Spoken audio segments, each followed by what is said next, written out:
Hey there, guys, and welcome back to the Travis and Damian podcast, episode 160. You can listen to us on Spotify, Apple Podcasts, YouTube, and more. Today, we're talking about Split Fiction, Avengers Doomsday, Nintendo Direct, Daredevil Born Again, and more. But as usual, we will begin with our recent activity, starting with our review of Split Fiction. We're a little late, but you know what? We got it done. We played it over the past 2 weeks, finally got around to finishing it, and there's going to be a full spoiler discussion. We're going to talk about everything if you care about story spoilers, if you will.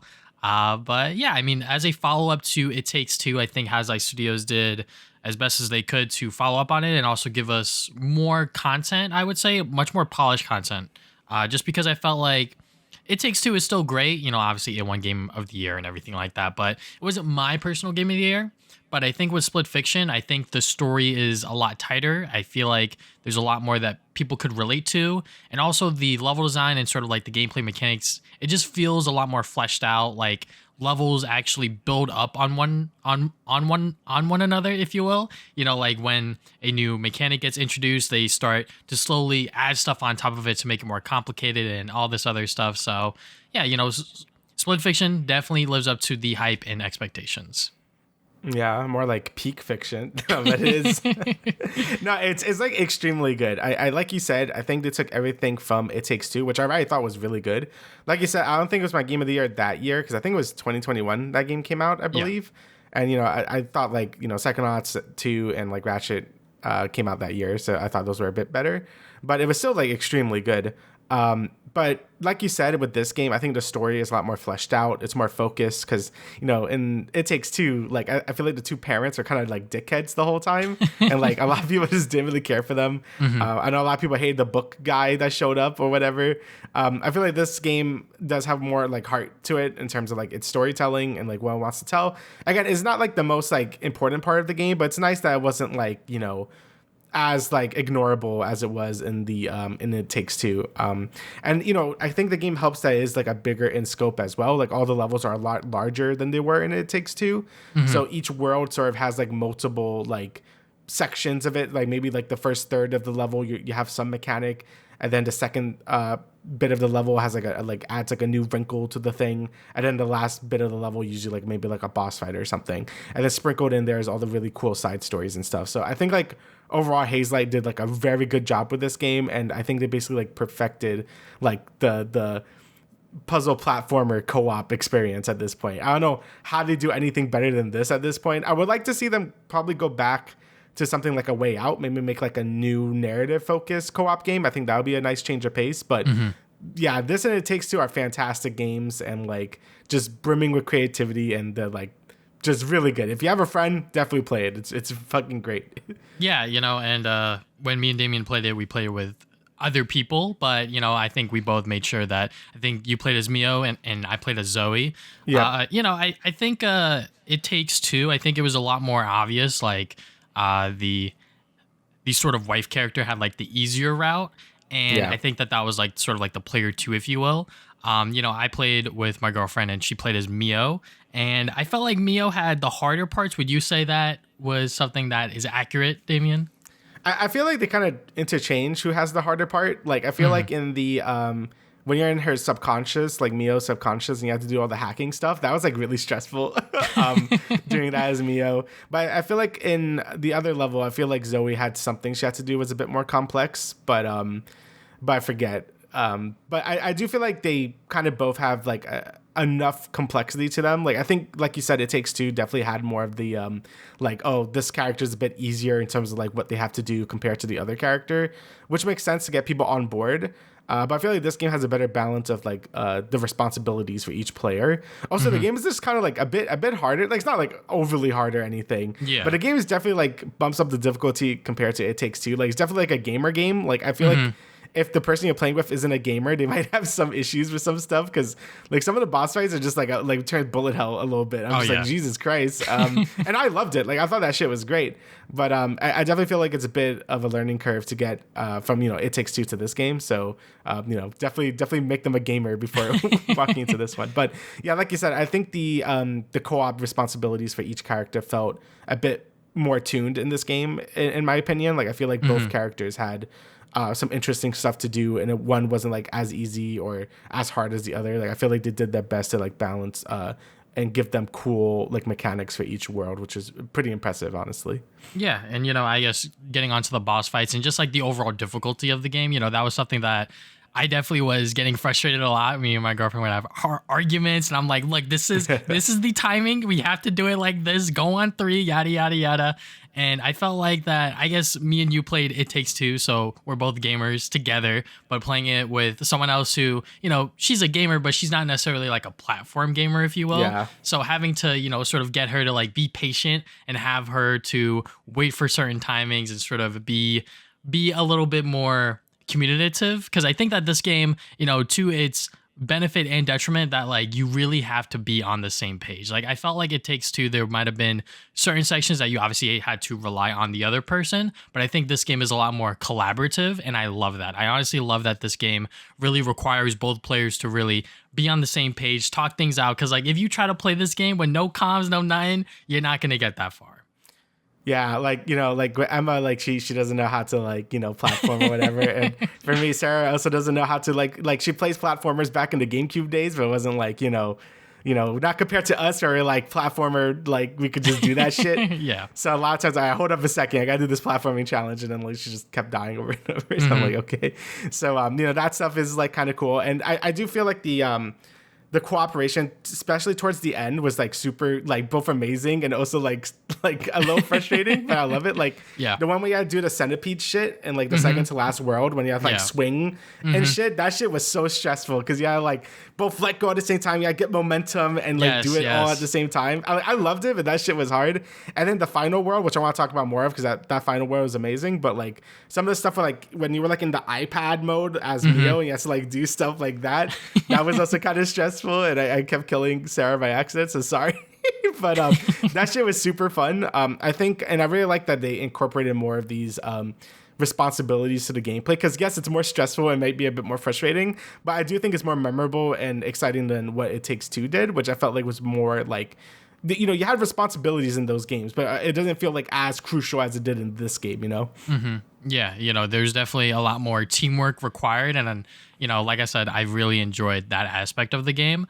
The part that we really struggled on was the one where I think Mio's the monkey and Zoe is like the tree, and you have to like move the platforms and they have to jump as you're moving them. That part really messes up because Emma just kept falling down, or she would just try to go when I didn't say go, or like I'm not moving or anything. Like, just a whole bunch of mess. But yeah, just having a game like this where you really have to talk to each other and really figure it out is a lot more fun than I would say It Takes Two did. I'm not sure exactly how Emma would take that game, but I think it would be a lot easier.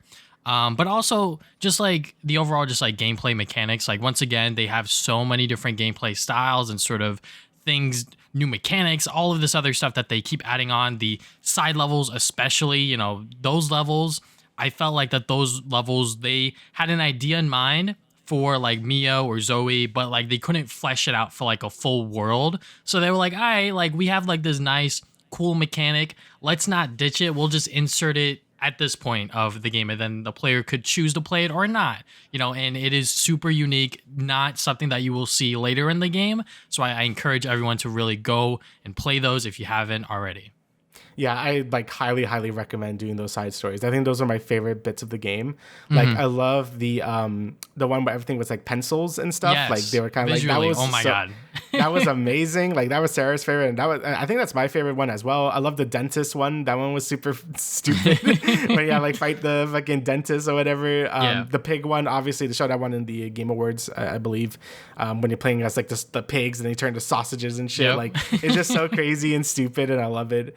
And there's so many of them. I think there's like 12 of them. I highly encourage if you're playing this game to go find them. They're not too hard to find to make it very obvious where they are, because they probably want you to play the content. But yeah, a lot of them are super fun. Definitely changed up the gameplay. Some of them are very stressful, like the bomb throwing one where you like kept hot potatoing the bomb to the other person to do something. A lot of arguments.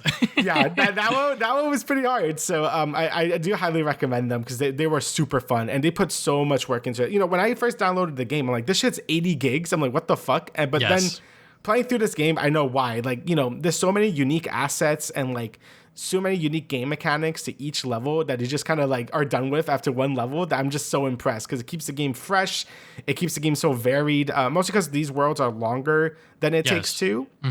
So you might feel like you might drag on a bit, but I feel like these side stories are nice little pace breakers, as well as them changing the mechanics within the world itself. So I think they really pace themselves pretty well while still giving you a ton of content. Because, you know, there's only so much content you can put in these type of games before you just get bored of it. So I think they did a fantastic job sort of like pacing out this game and showing all the crazy stuff they could do at this point. Because all these levels were fantastic. You know, I don't even know what my favorite world is besides the final one, because that one's amazing. But Sarah's her favorite was the dragon one. You know, she likes dragons, so that was a fun one. I really like that one too. I'm trying to think which one was like my favorite besides the final level, because I basically like all of them. I mean, honestly, I really like Zoe's like in her mind level, like the one with the centipedes and shit, like in the light puzzles. Like I thought that was really good. So I mean, me personally, I really just like all of like the sci-fi stuff. I think that was a lot of fun. I think the one where you both are playing as like balls or whatever, and then like they become like your armor and everything like that. And then the boss at the end where you have to, like you said, that was like some Final Fantasy raid boss. Like a bullet hell kind of thing where you really have to dodge everything and also platform across and do all this other crazy stuff. You know, the boss fights were a lot of fun, and I think that they really did tie every single level together and really bring you know, it all full circle kind of thing. And the game is 14 hours, you know, like you said, this is not a short game whatsoever. I don't know how long It Takes Two was, but it didn't feel as long as this one did, just because, like you said, the levels have time to be fleshed out. They're a lot longer. And the game's only $50. I'm very surprised by that. And also they made an effort to make it crossplay. I love that. Even though me and Emma played it on the PlayStation 5, which I had to get sort of PlayStation Plus subscriptions for both of us, because I was like, God damn it, we both don't have PS Plus. But still, you know, and I love the fact that, you know, even though EA is publishing these games still, you know, Joseph Fares has said that working with them has been a joy and nothing but a pleasure. So the fact that they continue to let him make the games that he wants them to be made and everything like that, you know, is great. Yeah, the crossplay thing is really sick, because I played on PS5 just because like I just wanted to play on PS5, because I think the game looks really. That's another thing. The game graphically looks like amazing as well. Like it's a really good looking game. So I was playing on PS5. Sarah played on PC, and it worked just fine. You just kind of like connect to your EA account or whatever, and then you just add them through their EA account, and then you just invite them, and there you go. It's that easy. So it was very smooth, very effortless. And obviously, if you buy the game, the other player gets it for free, or you could like split the cost if you want. So one player could, you know, spend $25, the other person could spend $25, and there you go. You know, just really friendly business model, which I think is very, you know, useful for a game like this, because you obviously need two people to play the game. So making it as easy as possible to play this game with people is like amazing. And obviously it pays off well, because, you know, the game sold like 2 mil or some shit already on Steam. It has like, you know, had like a ton of concurrent players, a ton of positive reviews. So you know, you don't always have to be scummy to make money, you know. Like, you know, you could do really like great business models, and people will buy and play your game out of good word of mouth, you know. And, you know, it just goes to the game being amazing as well. Like you said, the boss fights are amazing for some reason. I don't know why. like I did not expect a game like this to have amazing boss fights, but it does. And there's a lot of them too. And it's like they were all really well designed.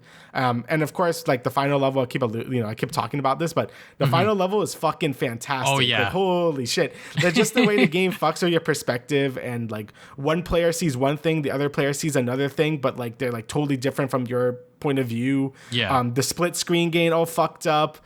Them just playing with perspectives and stuff. Like, it was so cool and such a mind fuck. Like, I love that final level so much. Definitely gonna be like something to be remembered for like years to come, because that was a fantastic final level. So yeah, you know, and just how seamless it is. It was just so crazy to see that, like, oh, like this is what they were trying to lead up to with this whole like split fiction thing, where like we're literally one side is science fiction, one side is fantasy, and we're able to hop between each world simultaneously, effortlessly. I was like, okay, yeah, like this game is just impressive technologically wise, which like I already knew that going into it. You know, like the first couple of hours, there was nothing that really stood out to me. Obviously, I think sort of you and the other player being able to like face through each other and not sort of body block each other, I think that's fine. You know, obviously this is a video game, so you can't necessarily have realism over sort of gameplay mechanics. So, you know, other than that, I think that the game just worked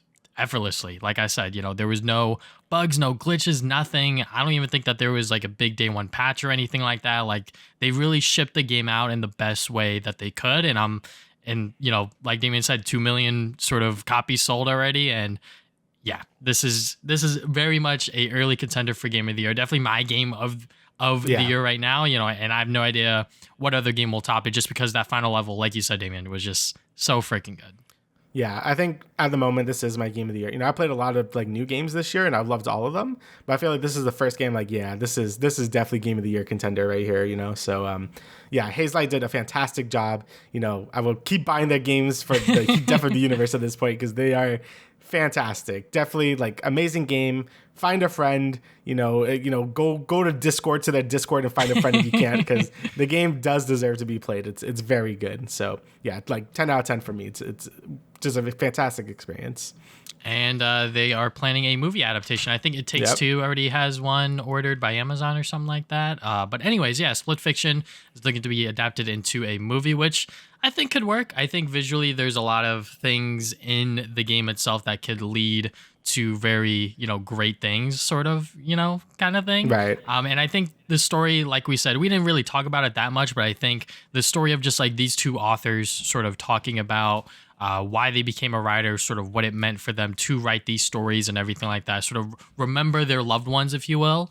And I think that could be a fantastic setup for a movie. Now, does every video game need a sort of adaptation? No, I don't think so. But, I think for a game like this, I don't necessarily mind it. Yeah, I think it would be fine. But again, I do think the strength of these games are the gameplay and then how like it affects like the narrative, or how like the gameplay enhances the narrative, I guess, just because of like the cooperation and then the whole split fiction thing. Like, I think that fits in a video game format better than a movie format. Because I feel like if you make this into a movie, it's going to be a pretty standard like buddy movie. Like they're just going through like an adventure together and you have their differences. And then, like as a game though, like it works a lot better just because of how creative it is. But, if they get that same creativity, for a movie, then I guess. But, I feel like you're better off just playing the game at this point. But hey, good for them. If if Takes Two movie or this movie does well, then all the power to them. Because I want nothing but success for this studio, because they keep delivering these high quality games with good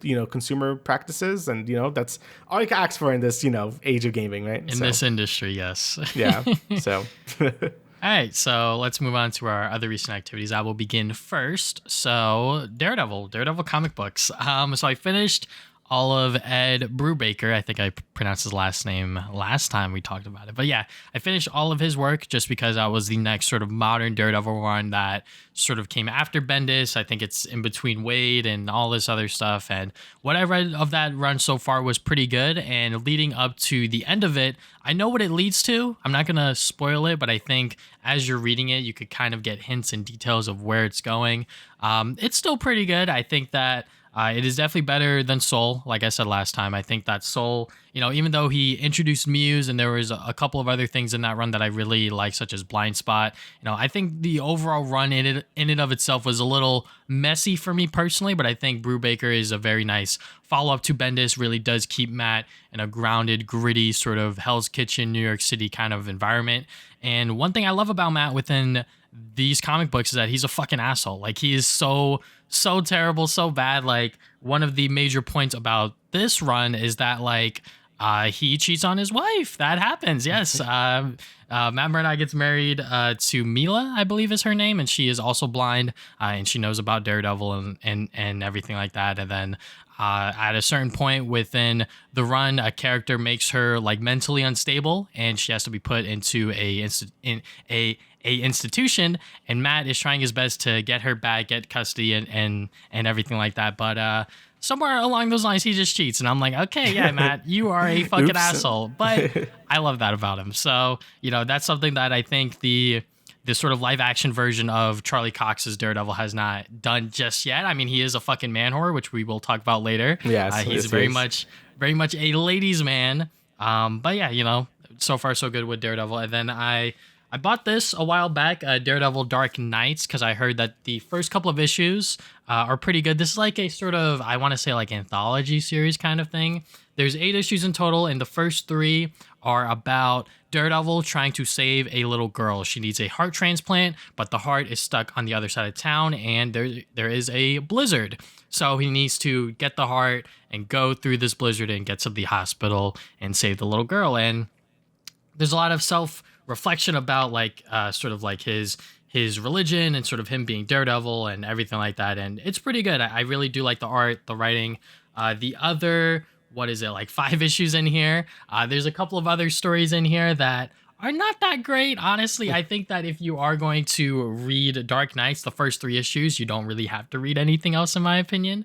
But yeah, that first story is very, very good, and definitely a sort of like one-shot story if you want to get into sort of comic books or Daredevil comics in general. That's definitely a decent place to start.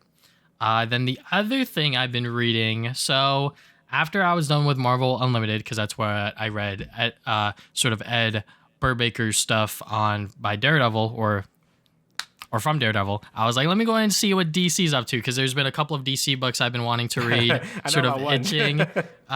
So yeah, obviously Batman is their biggest character, and there's like so many different interpretations of Batman and everything like that. So I was like, let me go and start with Batman by Chip Zdarsky. So obviously he did write for Daredevil, and I think he's about to end his run on Batman soon. So I was like, let me go and see what this is about. So first up with the DC versus Marvel app, I think the DC app is just a lot better. Not just because I think that there's multiple plans with the DC Infinite Universe, whatever the fuck they call this app. There's multiple plans for it. So I think the highest tier is like $18 a month, but you get like new books like almost instantly through the app. I think with Marvel Unlimited, it's only one plan, $10, and you have to wait, I don't even know how many months until like new issues get released on there. So you're kind of forced to get the books physically. If that's like not your thing, you're kind of forced to do that with Marvel. But obviously, with DC, they have multiple plans, and that does suck to a certain extent, because I have like the very basic plan. It's like $8.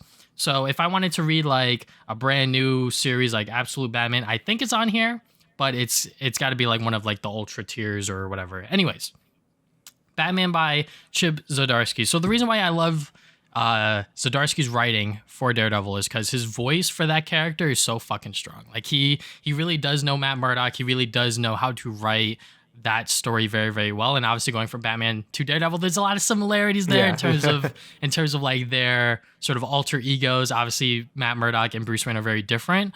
So to see how Zdarsky treats Batman, it's been pretty good so far. I think I'm past the first 2 arcs. The first arc is called Failsafe. Just to give you guys a little bit of a synopsis on that, it's pretty much about this robot that Batman made, and if Batman ever slips or something happens to him where he's like sort of crossed the line, if you will, Failsafe will come out and try to destroy Batman, if you will. Like he knows everything in and out about him, and on top of that, he has information on the Justice League. So like Superman and a couple of other characters try to help Batman and try to stop Failsafe before he kills Batman and sort of destroys Gotham. So it's a pretty fun arc. There's a lot of action. There's a lot of other characters going around. And like I said, I think Zdarsky's voice for the character is very, very good. I did read on Reddit that there was a lot of people complaining about the run just because it's stuff that people have already seen from Batman for years and years and years. But for someone like me who hasn't read a ton of Batman comic books, I'm fine with it right now. I could definitely see why some people may be like, oh, like this idea has been done over and over again with Batman and Bruce Wayne, etc., etc. So, for me personally, I'm liking it so far. There's definitely a couple of other DC books that I want to read on the app, but we'll just have to wait and see. And then the one movie I saw, because I got sort of fear-mongered into it because it was like, this might leave theaters like instantly or whatever. It is the Looney Tunes movie, The Day the Earth Blew Up. So Warner Brothers didn't want to release it, but I think another publishing studio or something like that. Let me just Google them real quick. But yeah, I mean, overall, the movie is very, very good. I mean, I don't really know much about Looney Tunes, if I'm being honest. Obviously, I know the characters, but I don't necessarily know much about the world of them, kind of thing. Shout out to Catch Up Entertainment for sort of distributing this movie and sort of getting it out there. Because Warner Brothers fucking hates themselves and they don't like anything that's fun. Yes, they do. But yeah, the movie's very, very good. It's a lot of fun. The animation is top tier. There's a lot of current humor that I did not see coming, but it is still very funny, very tasteful. If you haven't seen it yet, it is still playing in theaters right now, but I wouldn't hold your breath on that. It's probably going to leave theaters by the end of April, probably even sooner. So definitely go and get your tickets, see this movie if you can, because I think if this movie does well, Ketchup Entertainment might be sort of inclined to potentially grab the live action Coyote movie or something like that. That Warner Brothers is locking behind their vault once again. For some reason. Yeah. So, Warner Brothers just hates fun, like I said. Yeah. Then the last thing here is called The Pitt. So this is a show on HBO Max, and my girlfriend was like, this is very, very good. And I was like, all right, I don't know shit about it, but let's watch it.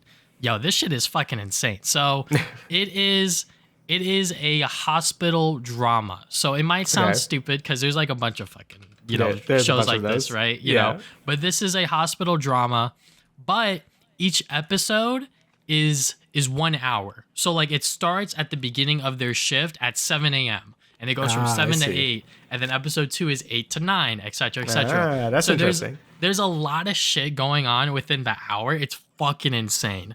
And like you're kind of just thrown into this world, obviously, like you don't really know who these characters are, sort of like what their backstory is, but the show does such a good job of like sprinkling in like little details about their characters, and then they'll pick up back on it like next episode or like the episode after. Patients come in, their characters themselves as well, because and this all takes place in sort of a ER, emergency room doctor. So like, there's a lot of shit going on. There's a lot of people coming in and out. There's a lot of characters to sort of see and interact with. And yeah, it's great. It's definitely not fun, I would say. I think the last episode we watched was episode 5, I think. I nearly cried like multiple times because there's so many like fucked up moments and crazy shit that happens. I'm like, yo, like this show, it's getting a little heavy here, but yes, if you have Max, if you have that streaming service, definitely check this out. The first episode might not sort of hook you in, but I think watch like the first 2 or 3. Each episode is like an hour, like I said, but that hour is like what happens between, like I said, from 7 to 8 or 8 to 9, et cetera, et cetera. And I think it's going to go all the way up until 9 p.m. The series is still going. So like we're just watching like what a full shift is. And just to like not spoilers, but like the beginning of the episode, we're introduced to like student doctors. So we're introduced to some new characters who don't know what the fuck they're talking about, or not talking about, but they don't know what to do in like real life sort of scenarios with people. So, you get to see how that goes for them. And, they all have their own personalities, their little quirks, and, some of them I like, some of them I don't. But yeah, there's a lot of shit going on with this series. And I think that this is one that, there's so much good TV out there, but this is one that I'm glad that I watched. That's a very interesting concept. I mean, there's so much TV, bro. Like everyone's talking about Severance, and I should probably watch that at some point. People talking about Severance. People are talking about some other shows that I can't name on the top of my head that are apparently very good. But yes, The Pitt is one of them. Take my word for it. All right. So for what I've been doing, I've been playing Xenoblade Chronicles X, baby. So yeah, Xenoblade Chronicles X Definitive Edition came out, and I've been playing the shit out of it. So obviously this is a sort of remaster of the original Wii U version that came out in 2015, 10 years ago. And obviously I did play the Wii U version, and I did beat it to completion. It was like, 70 hours I played of that game. But, back then I was very different in terms of how I approached like RPGs. That was when I was first starting to like get into them, right? Like, Xenoblade Chronicles 1 and Persona 4 Golden were like the first games that I really, besides Pokemon doesn't count in this equation, right? But those two games were the first like actual JRPGs I really, really got into. And that was around like 2014, 13 or something. I got into those. So Xenoblade X was the first one I was like very excited for, because I'm like, I really like Xenoblade Chronicles 1 like a ton. So, I'm excited for X. And, this game is very different from the normal Xenoblade games. It's a lot more focus on gameplay, a lot more focus on exploration, sort of like Monolith's take on like sort of like a Western RPG. So think more of like a Bethesda type game or something. The game's just a lot more free form and less focus on story. And, at the time I was a little disappointed at that because, I was looking just for more Xenoblade Chronicles, and this was like really different from that. Like, yeah, the gameplay was very similar, but I was looking for that more, like awesome story stuff and the things that maybe fell in love with the original Xenoblade games.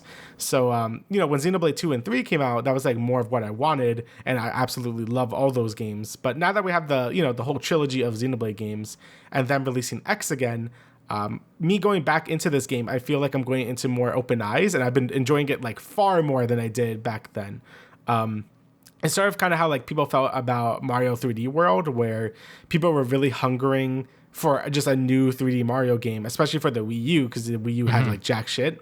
And what they got was a more level-based Mario game. I mean, I've always liked 3D World, so but this is like the best analogy I could come up with. Yeah. But people didn't really appreciate 3D World when it first came out. People thought it was kind of lame, and people just wanted like a new 3D Mario game.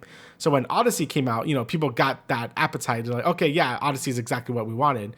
So then when they re-released 3D World on the Switch, people were a lot more receptive to that game because it's like, oh yeah, this game is good because it kind of got what they wanted plus this game now, right? So that's sort of the same analogy I'm making with Xenoblade X, where this game is very different from Xenoblades 1, 2, and 3, but I think those differences really shine now that we have like the full trilogy completed, and this is like a nice little side thing now. So with that all out of the way, I think this remaster is fantastic. If you look back at the Wii U version compared to the definitive edition, you could definitely tell like a lot of changes. Like the game just looks way more crisp now. They changed a lot of character models to make them more in line with how Xenoblade 2 and 3 look, a lot more anime now, which feels a lot less jarring than like the semi-realistic look that X was kind of going for. Like it still has a more realistic tone to it, but I think the anime facial features just look better on these characters. It just looks less weird to me. And I think the game just ups just so many quality of life things I could barely count. Like the quest tracking is a lot better. They remove a ton of grind to this game. You used to have to like level up field skills, and you had like another level up system you had to go through to be able to like open up a bunch of chests. That's all gone. You could just kind of just do whatever now. You could like change characters on the fly now, which wasn't something you had to do. Like there's like 20 party members in this fucking game. And before, if you wanted a party member in your team, you had to like physically like go to them and talk to them to bring them to your group. And there's a lot of times where you have to like change party members like a ton in this game. And it was just a pain in the ass. Now it's just a menu. You could change time anywhere you want, which is a big deal in Xenoblade games because a lot of things are very time dependent, and a bunch of other bullshit. That there's so many good changes in this game. Like it makes the Wii U version look like shit in comparison. I'm not gonna lie, which is great. Like because this game was always really good. It just had a lot of like weird stuff that really needed fixing, and I think this definitive edition has done that really well. Like I think all the rough edges of X have been smoothed out, and now you're just left with a really fun game that's really fun to explore, very gameplay focused, just exploration. Obviously you got the giant robots. That's the big sell of this game. You could go into your big mech and like fly around and shit. You don't get that shit till like 40 hours into the game, but that's a thing you could do later. Again, the game is very focused on side content, and you definitely should be doing the side content and the exploration because that's where most of the fun in this game is. Like the main story is okay, like there's some okay moments in it, but in comparison to the rest of the game, like the affinity quests and like the normal quests and just exploring the planet, like that stuff is what you play this game for. So I highly recommend, if you are going to pick up this game and you did play the other Xenoblade games, just be aware that it's very different from those games, and it's very much focused on side content and exploration because that's where the game really, really shines. So don't feel ashamed of yourself if you're still on like chapter like 5, like why I'm on, with like 30 hours into the fucking game while doing shit, because like that's how the game is meant to be played. It's meant to be played like a Bethesda game or whatever, where like the main story is kind of just there and everything else is kind of like what's bringing the game up, right? In terms of new additions, I think they added like 4 new party members, I believe, and I think I just got one of them, and I'm excited to see like where their stuff kind of goes on. And then there's a whole epilogue chapter at the end. I don't know how long that is because not a lot of people got to it yet, because unlike the Xenoblade 1 Definitive Edition, you can't play this epilogue like from the main menu screen. Like this is like attached to the main game, so you're gonna have to like play through the whole game before you can get to that new content. So I'm not too sure how that's gonna end up. I don't know if it's gonna sort of connect it to the overall Xenoblade world or whatever, because there were some things in the 3 DLC that might be hinting at X being canon now. And, you know, I know X in general ended in a cliffhanger, so I don't know if they're going to like end that cliffhanger or maybe it leads into an X2. I'm not too sure. So I guess I'll let everyone know once I actually beat this fucking game in like a month. But overall, Xenoblade X Definitive Edition is fantastic. It's a great remaster of this game. Adds so much quality of life improvements.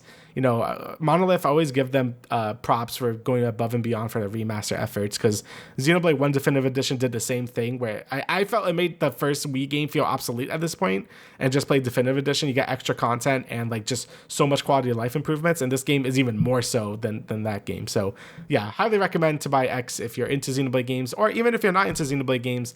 I think this is great for people that are like just into like more Western RPGs, because I think this game was basically made for you. So yeah, X is fantastic. I've been having a great time with that.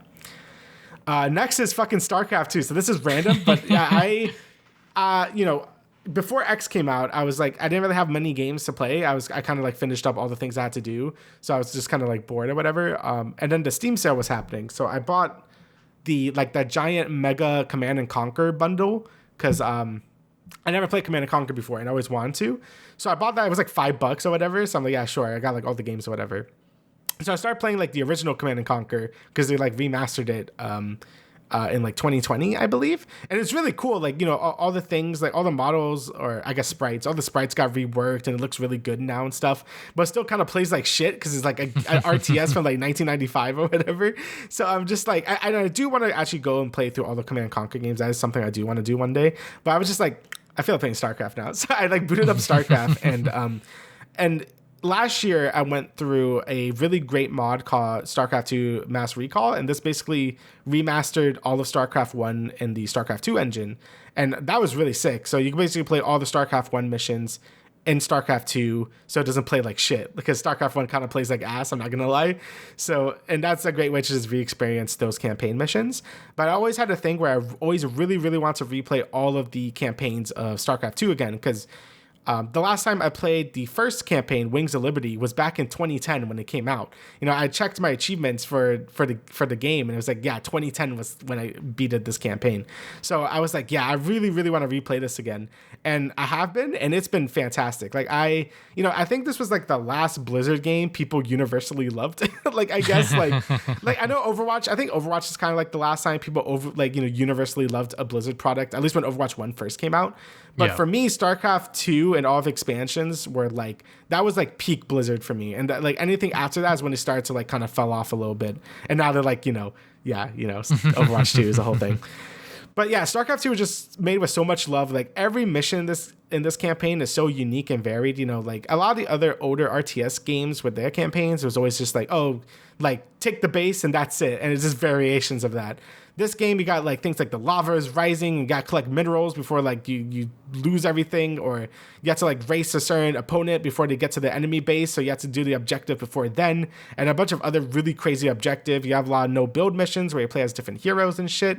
And my favorite part is in between every mission, you could go back to your main like ship and talk to all your crewmates. You could like upgrade different stuff for your units. So you got to really pick and choose what units you really want to upgrade and be strong.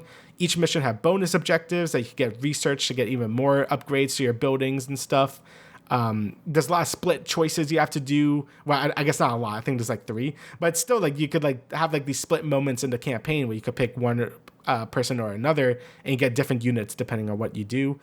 Wings of Liberty, I think, is just a fantastic campaign the whole way through.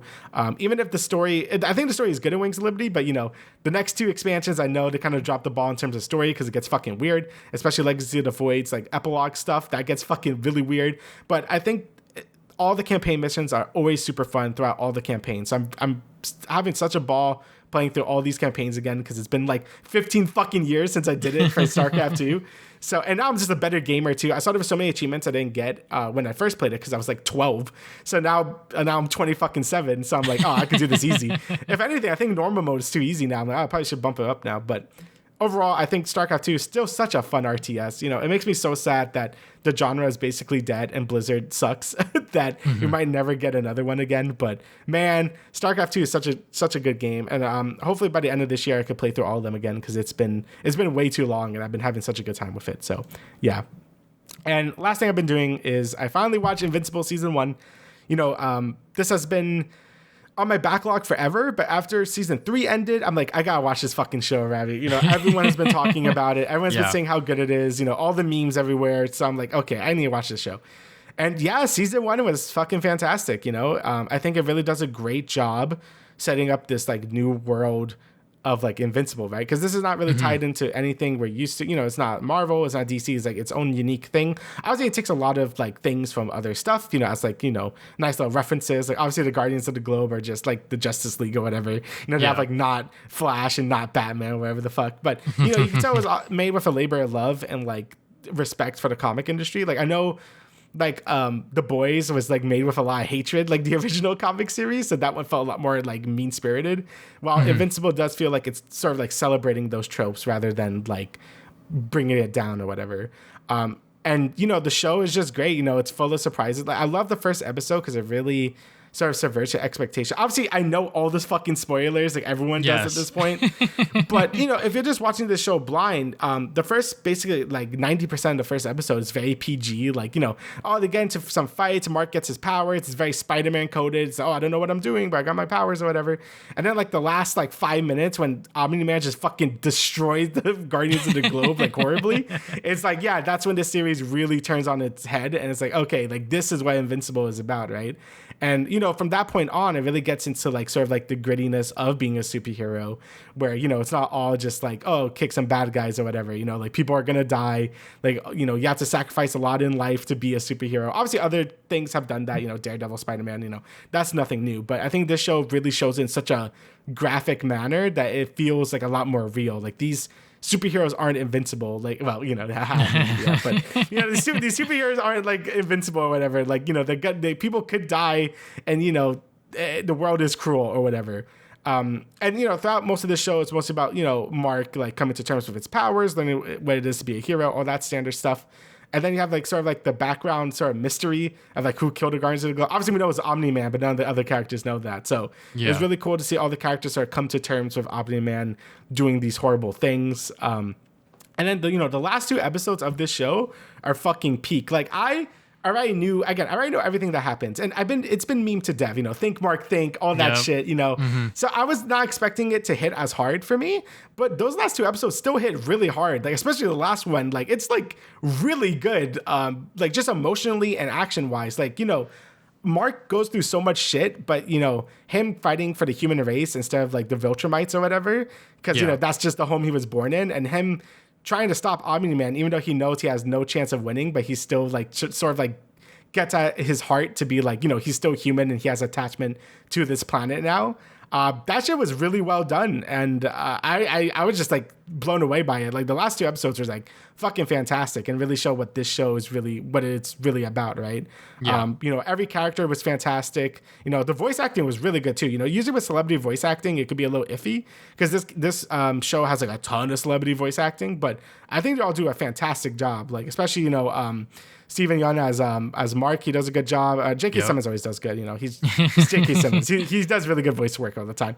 But like those 2 especially did such a good job voicing Mark and Omni-Man. So yeah, the show is fucking great. I could definitely see why so many people loved season 1 so much, because it establishes such a cool universe, and it really just hooks you on like what they're gonna go from there, right? So I'm really excited to watch Adam Eve and then watch season 2 and 3, because I feel like I've been missing out, but now I'm in and it's really fucking good. Also great supporting cast too. Like I basically love like every character in this, all their stupid powers and stuff, but they get some real drama in there with the other characters and just makes them really fun to follow, which I think it's a very important thing for these type of like superhero stuff. So yeah, Invincible season 1 is fantastic. So yeah, shout out to J.K. Simmons, Stephen Yeun. I'm sure that's why those last 2 episodes really hit, because the animation ain't doing it. But I know that it does get better a little bit later on, but still overall, I think season 2 is the roughest. I think I've heard. Yeah, with still like overall, like the animation, it's whatever. But I think as long as the story is good and they keep going on the pace that they're going at, I think it'll be great. So I'm definitely gonna have to. We already talked about this. We're going to watch season 2 for our next podcast episode. Yeah. But, Yeah, so let's get into the news of things. We got a mixture of stuff. So first up, we got unannounced Hogwarts Legacy paid DLC reportedly canceled by WB. So what happened here was that this was something that they were planning to do, sort of release it alongside the definitive version of the game.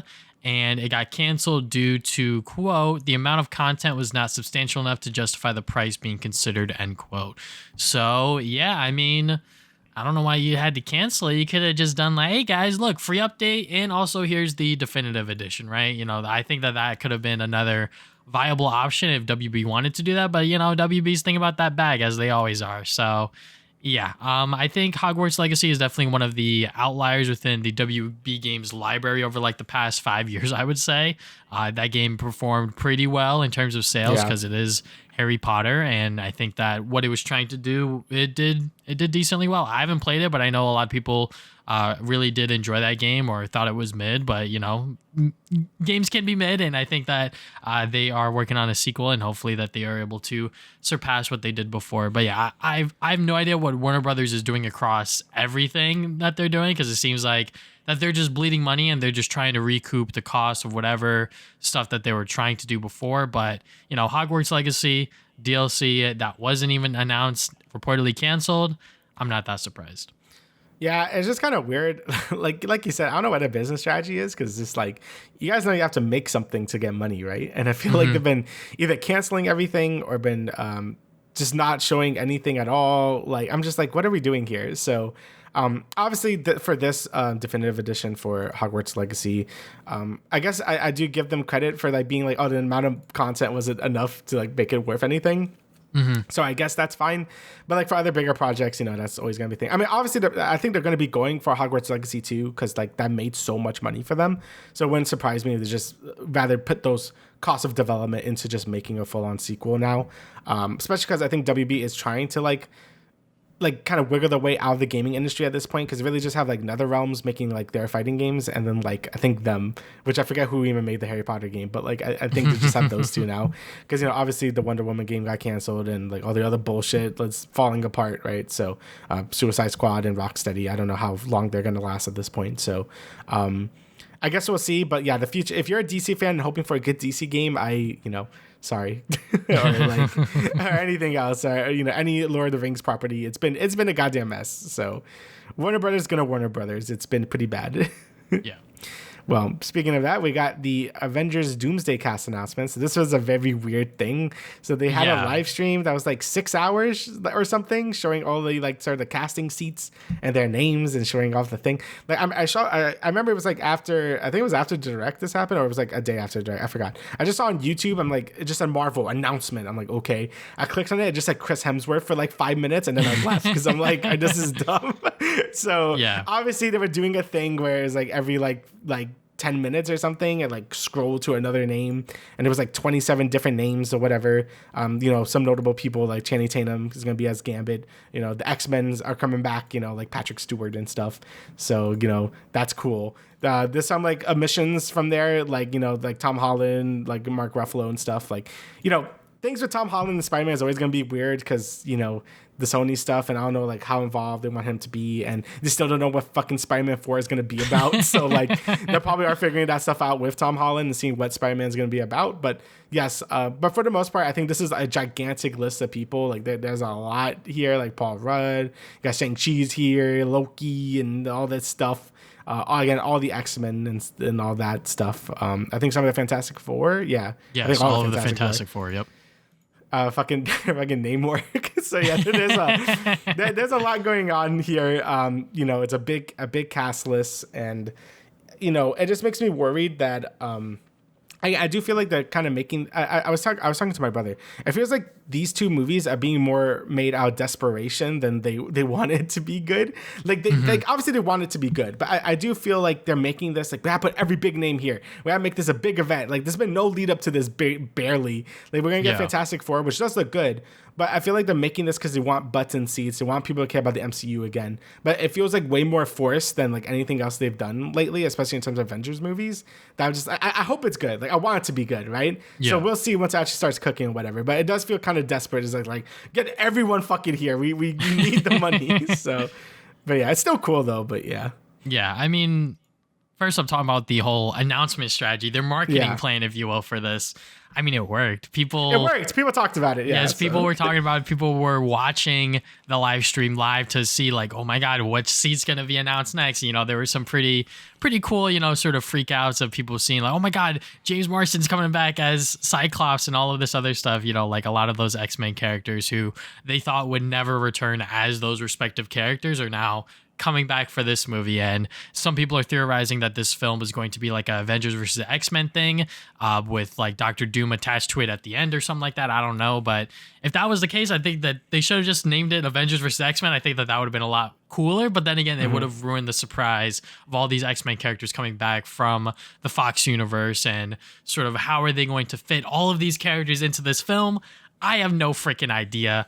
But like Damian said, you know, it does seem like we are going into this film with not a lot of hype behind it. Like they're kind of just dropping it in on us. Like I know I'm very confident Thunderbolts and Fantastic Four are going to be great films, and that leading up to a Avengers movie, it's going to be kind of weird because I feel like there should be some other stuff in there, because we've had a lot of MCU content, but it hasn't been MCU content that I would say is substantial to this sort of Doomsday arc, if you will. But then again, you know, you have to think about like, oh yeah, they had Kang before and they had to, you know, retool everything and yada, yada, yada. So obviously like phase 4 through 6 right now, or whatever goddamn phase that we're in, has been a mess to say the least, right? Like everything post Endgame has not necessarily been clean and concise, and I understand why.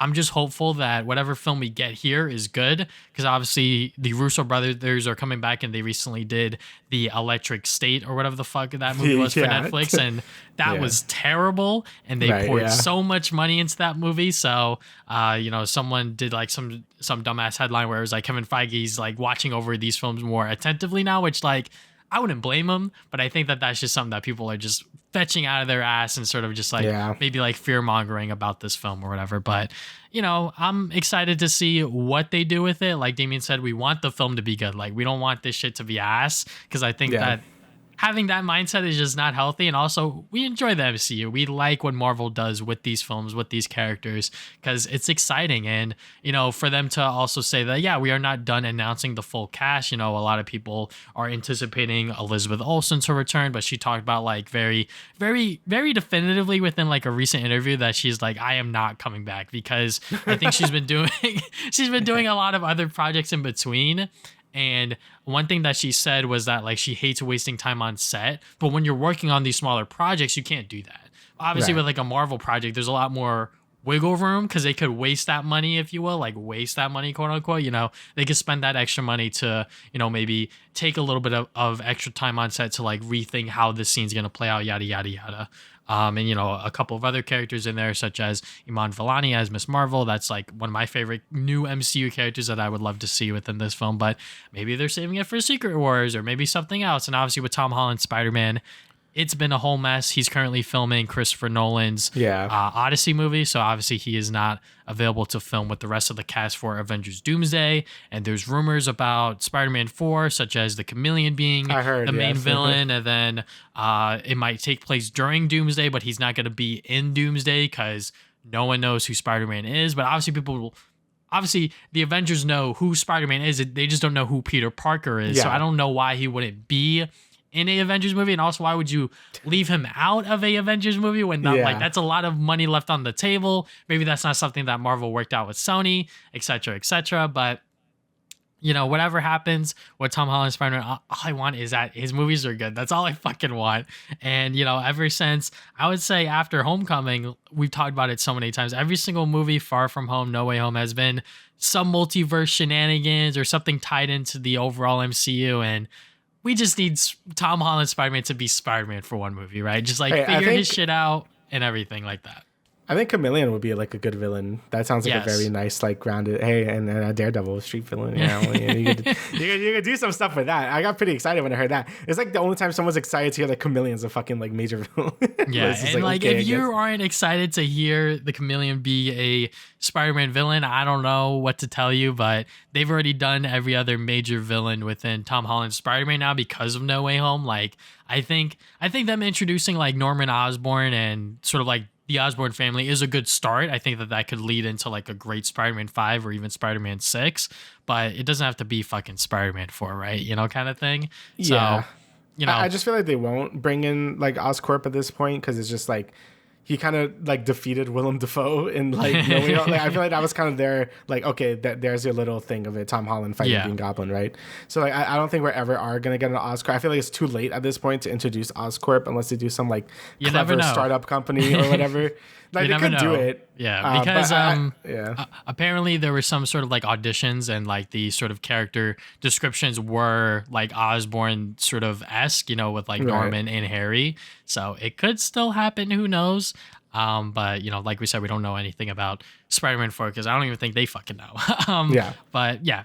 All I hope is that Avengers Doomsday, with the fucking stacked ass cast that they got, with the amount of money that they're throwing at these people to come back and play these characters, I hope that most of these characters get enough screen time that it's worth it for them to come back, kind of thing, right? Like I hope it's not like a Doctor Strange 2 kind of thing. Like I like that movie, but obviously those cameos were kind of just there for like, claps and cheers for John Krasinski to be Mr. Fantastic and shit like that, right? So I hope it's good. I hope that, we hear more about the cast list and official details on this film in the coming months.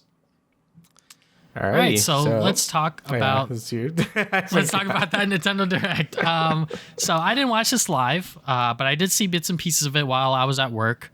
The fact that they announced a new Rhythm Heaven, the fact that there were a couple of PlayStation IPs in here, like Patapon 1 and 2, and Hot Shots Golf. That was pretty exciting. I was like, oh, okay. And also they just announced this randomly, obviously a day before that it went live. So Nintendo was like, all right, we're just going to leave everything out on the table. We're going to announce all of these Switch games before we talk about the Switch 2 Wednesday.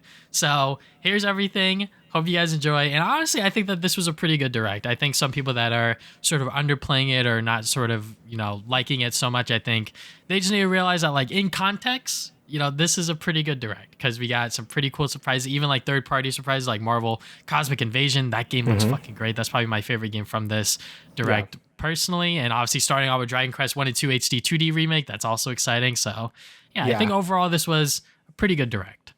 I mean, for me personally, like I also thought it was a pretty good Direct for what it was. I mean, I wasn't really expecting like anything like at all. Like when I first heard the rumor, it was like the day before the Direct happened. It's like, oh, there's actually going to be like a Nintendo Direct like right now. I'm like, what the fuck are you talking about? like they already are doing a Direct for the Switch too.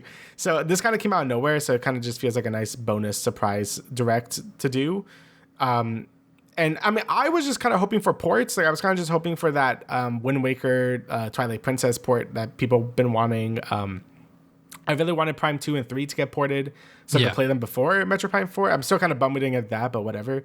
I know the Planet Robobot port is like a big rumor right now that that's supposed to happen. So I was expecting like one of those to happen. But what we got instead, I think, is a bit better. And we did get some nice surprises. Like for me, as an RPG dude, now obviously like Dragon Quest 1 and 2 HD 2D remake, that's great. I want to play 3. I have 3 over there. I just haven't had the time to play it yet. Yeah, so I do want to play it because I know that's a prequel to 1 and 2, so it makes sense. I added Raydal Remaster. So this is an Atlas game, people that made Persona and stuff. This was their take on an action RPG back on the PS2 days. When I saw it, I'm like, oh, wait, I know that fucking game. And it was like, I think it launched like the first game was okay, but people really liked the second game. So I think they're remastering this first game. It's basically like a full remake. Like it's barely a remaster. Like they upped the visuals. They added the combat from the second game to the first game. There's a lot more demons to like get, and like the fusion is better or whatever. And there's like a ton of changes they did. They did like a whole 20-minute presentation, Atlas, and it looks great. I'm very excited for it. I mean, I love Atlas and Persona and SMT and Metaphor. Like all that shit is fantastic. So that got me very excited as well.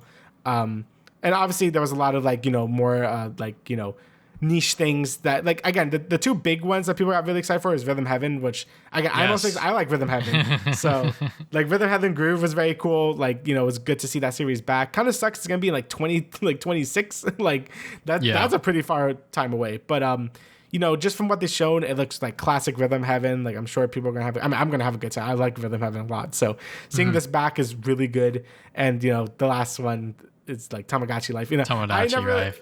yeah, like I never really got into the series. I like watching people play it because it's funny, but I don't really see like the appeal of it myself. But I am happy that people are really, really fucking excited for this game. Like Jesus Christ! Hey, look, like Twitter.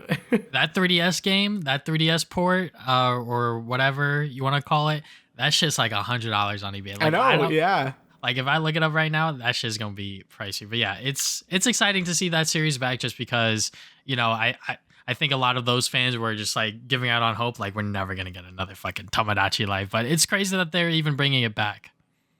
Yeah, so like that was also very exciting. So those are the two big ones. But like you said, that Marvel beat 'em up game looks fucking sick, and I'm very excited for that. You know, there's been a lot of great beat 'em ups recently, and I'm glad that we're finally getting a good Marvel one because I feel like we haven't had a Marvel beat 'em up for like forever. Like I can't remember the last time we got one that wasn't like an SNES or arcade game. So it's really cool to see them do this. Like the sprite work is fantastic. Like I've been seeing a lot of sprites of Venom. Like he's just like super cool. Like the symbiote just like coming out Eddie and shit, and like them arguing. Like that shit looks sick. Like I am very excited for that. I think there's like 16 different heroes you can play as. Like I think we saw Spider-Man and Venom and Storm and stuff. So Wolverine. Yeah, Nova. Wolverine. Yeah.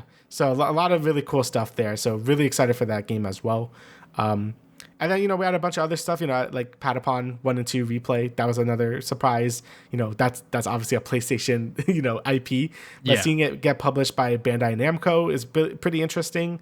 And I guess this is more of like a remaster of those two games. Because obviously you could play them on PlayStation right now if you want to. But I believe those are the original like PSP games like that you could just play on there. This game is like I think a full just remaster of those two games with cleaned up visuals and audio and stuff. So definitely am interested in that. Weird that 3 is in there, but I think 3 had some weird stuff in it that makes it harder to port or something. I thought I saw someone said something about that, but it's cool that Patapon is getting a nice lease on life, and all these like more, I guess, like obscure PlayStation titles could like find new life in other systems. Because you know, if Sony doesn't want to do anything with it, I'm very happy that they're finding new publishers and developers that actually do give a shit about these series, right? So I guess that kind of goes into also with everybody's golf pot shots as well. Like also another like PS1 ass like series that's getting like a new game now. So that's really cool. I know people are very excited for this as well.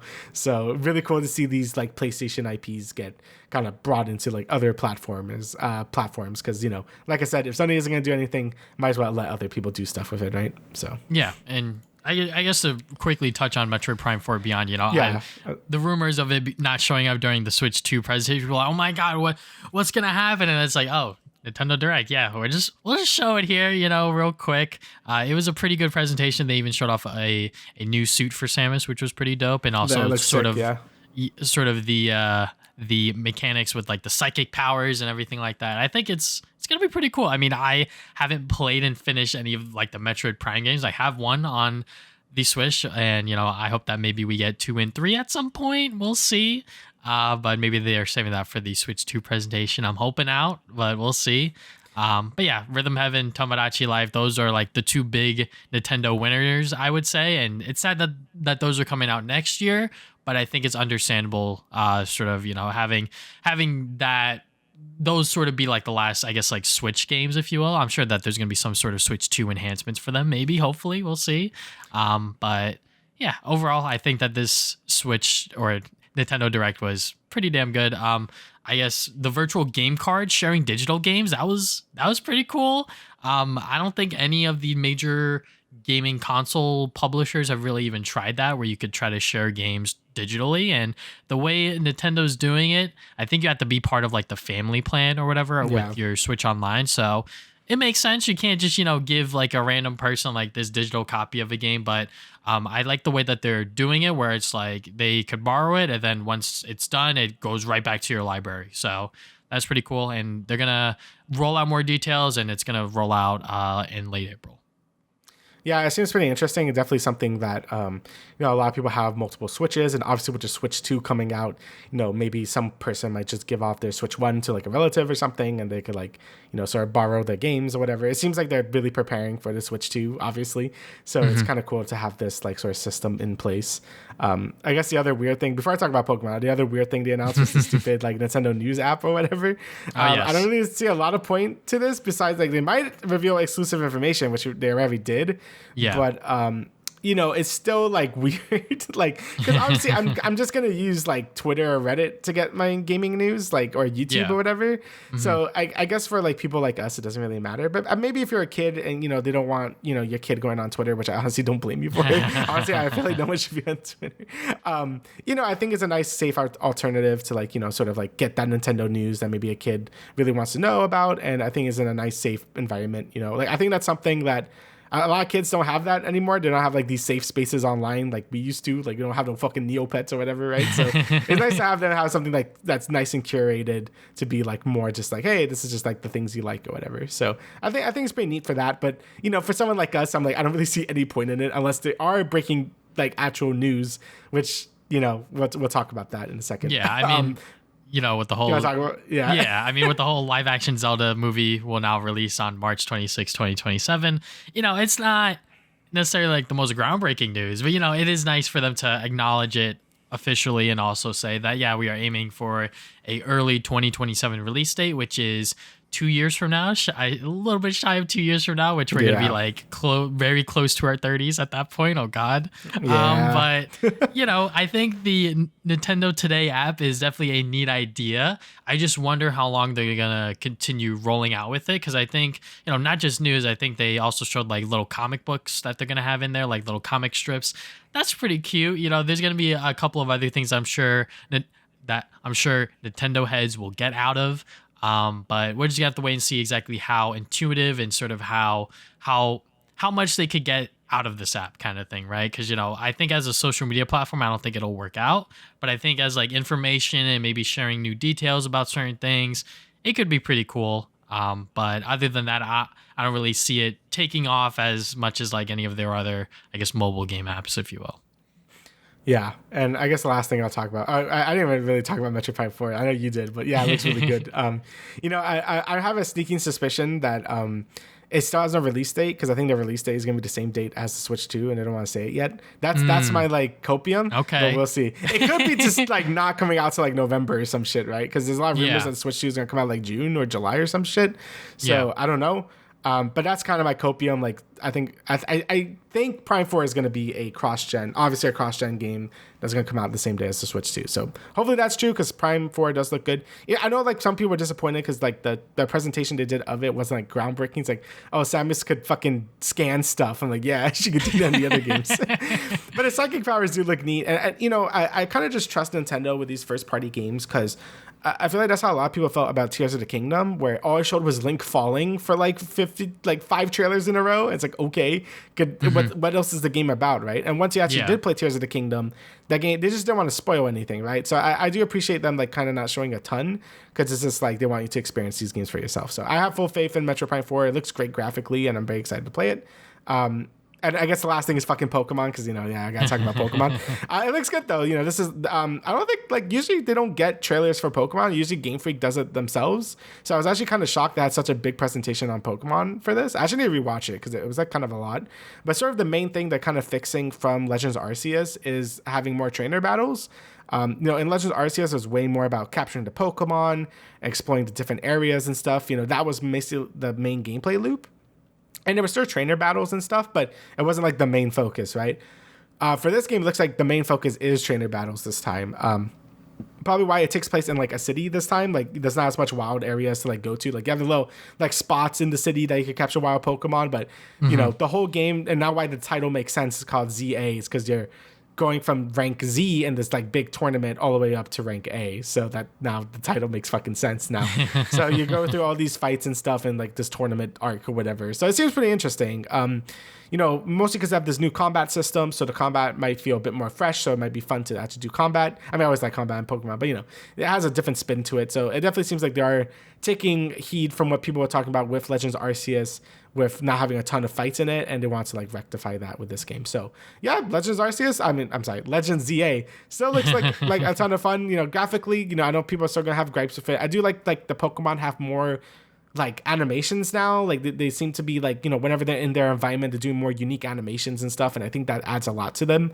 So but I guess we'll see when the game comes out. It's gonna be late 2025, so probably October, November, usually when Pokemon games come out. So yeah, definitely excited for that. And yeah, overall it was a pretty solid direct. A lot of things for more niche franchises, and the people that are really into those are very excited for this direct. So yes, and I'm happy. So there you go.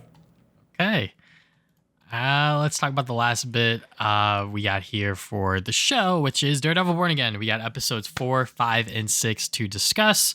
They dropped 5, and then next week they dropped 5 and 6 together. So, yeah, once again, spoilers, beware. We are going to talk about everything regarding the show and potentially season 2 stuff at the end. But yeah, so Damian, what did you think of these 3 batches of episodes, especially with episode 5? I want to hear your thoughts.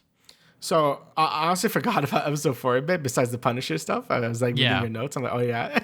So like the Punisher stuff was very good, but I kind of forgot about the rest of it.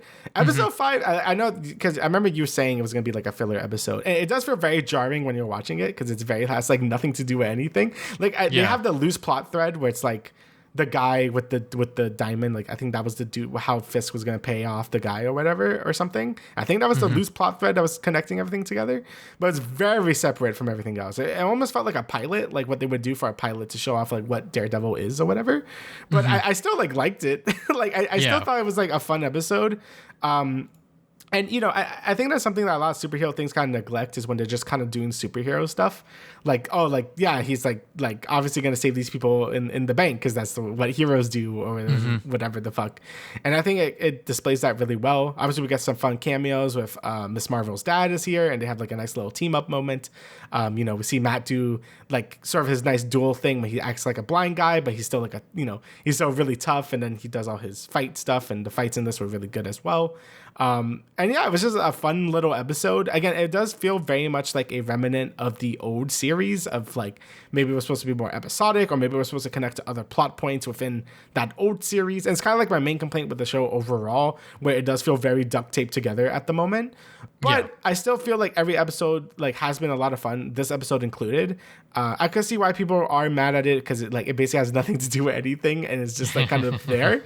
But I still think the action was fun. I liked like the setting it had. Like, a good old bank robbery is always fun to witness, and like seeing Matt do his Matt stuff is always fun. So, and I like the references to Miss Marvel and stuff. I thought that fit in pretty well. Obviously the Funko Pop thing was a little weird. It's just like, I have a Funko Pop, but I thought overall it was pretty good. Like obviously, like if they cut this or whatever, like I wouldn't be like mad about it or whatever, but I obviously thought it was good enough to like keep in the show, which is probably why they kept it, right? So I think overall I was pretty positive on episode 5. So okay. I guess backtracking a little bit to episode 4, just after the sort of aftermath of Hector Ayala dying, him straight up getting shot, we sort of opened the episode with Matt actually trying to figure out and investigate like what happened.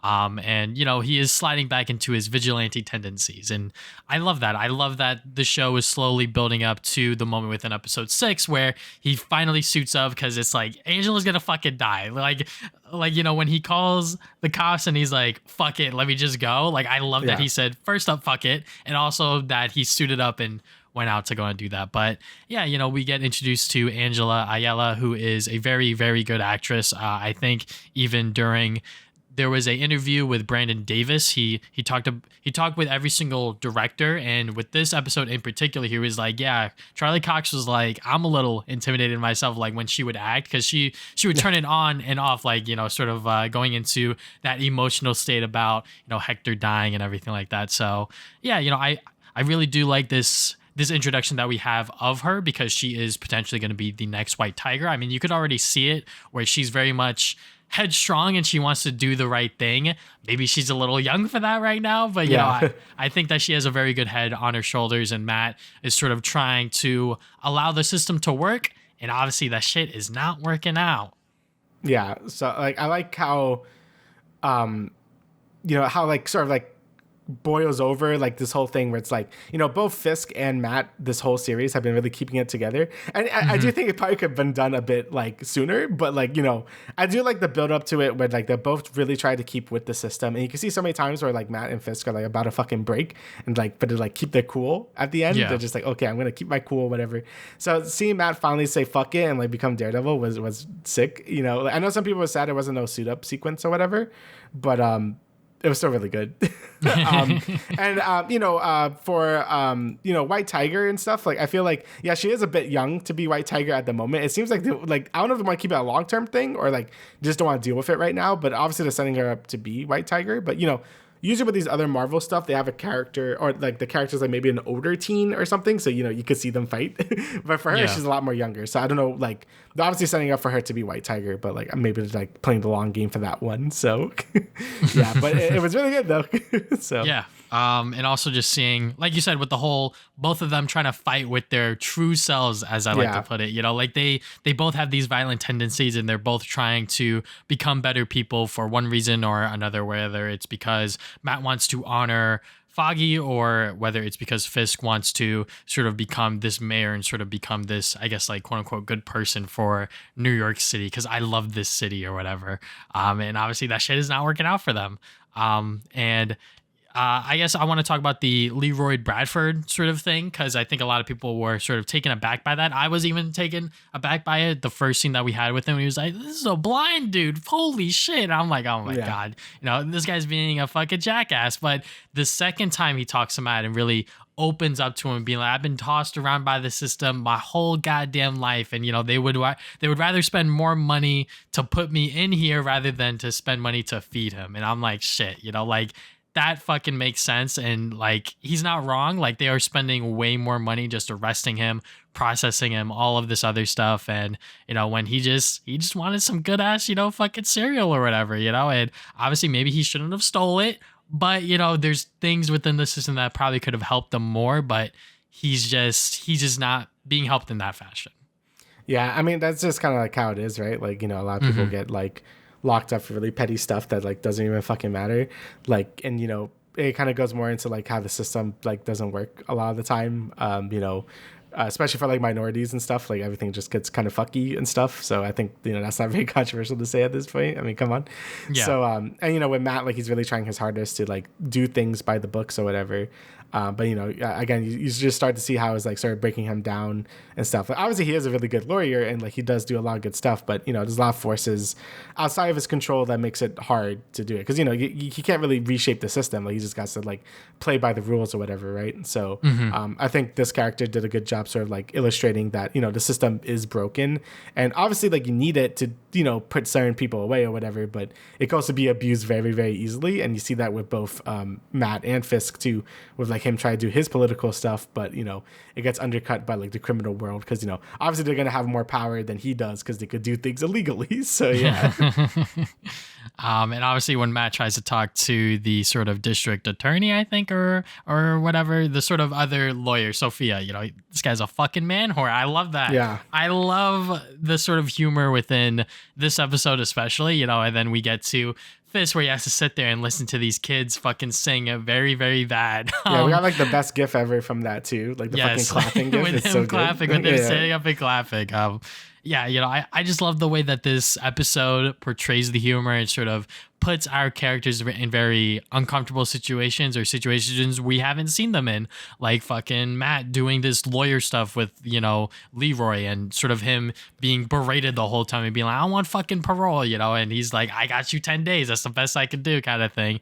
And then with Fisk, you know, he's being paraded around, and in the middle of this, you know, Daniel leaked something to BB that he didn't realize. And obviously that's a whole other thing that goes into Daniel and his character and sort of how loyal he is to Fisk and sort of Fisk realizing that and kind of taking advantage of it. Yeah, and I really like that moment too because, you know, Fisk was about to, you know, like kill this dude. He was about to murder him. But I do like, you know, you can see that throughout the other seasons of Daredevil too, where I feel like a lot, like only like Wesley was like really loyal to him. I feel like everyone else like hasn't really been like super loyal to Fisk, right? Like obviously Dex like went off the rails and stuff, and a lot of his the criminal gang leaders in season 1 also like betrayed him, and like, they would rather go for more money than like be supportive of him or whatever.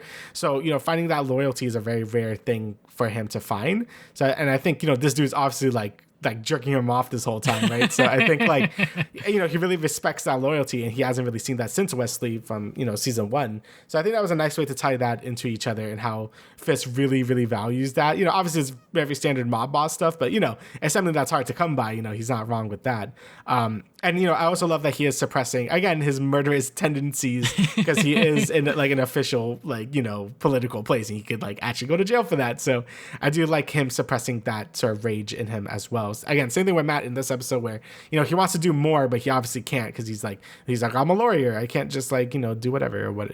So I think that was a really good again this whole show, if there's one plot thread that kind of goes throughout the whole series at the moment, is like that dual sort of thing with Matt and Fisk, right? Where they want to let out the fucking animal out, but they can't, because they want to be better people, right? So I think they play into that again really well into this episode. So and probably the most underrated character I want to say for this season so far has been Shayla. Sort of the sort of person doing the political strings for Fisk, and sort of telling him what he can and can't do, and sort of grounding him and being like, hey, like, I know you're used to just like making calls, but like there's processes to these things.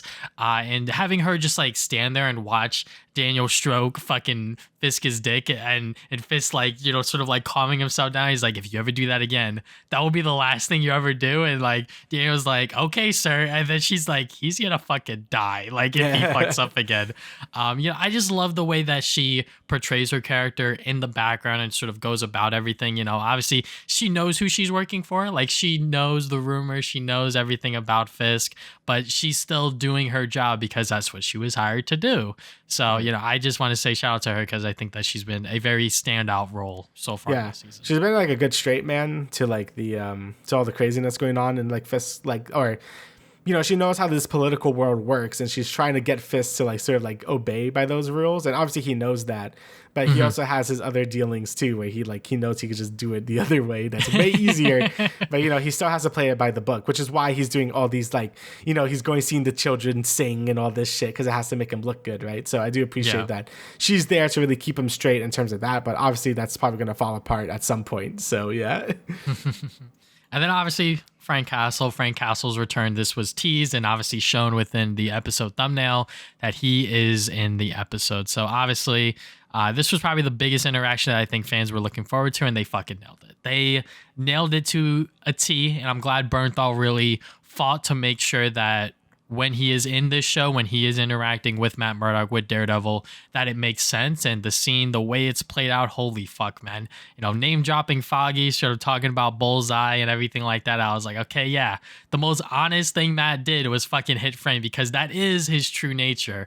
Yeah. And yeah, a lot of people will point to this scene and be like, yeah, this felt the most like the Netflix show. And I cannot wait to see what the last 2 episodes are, because the first and the last 2 are brand new material. I think the first episode didn't feel like the Netflix show, just because they have to stitch everything together and sort of make it make sense for the next 6 episodes that follow to sort of work with the pre-overhaul stuff. And now that we're slowly getting to the end of the season and sort of getting to more new material, this sort of Matt and Frank conversation was definitely peak.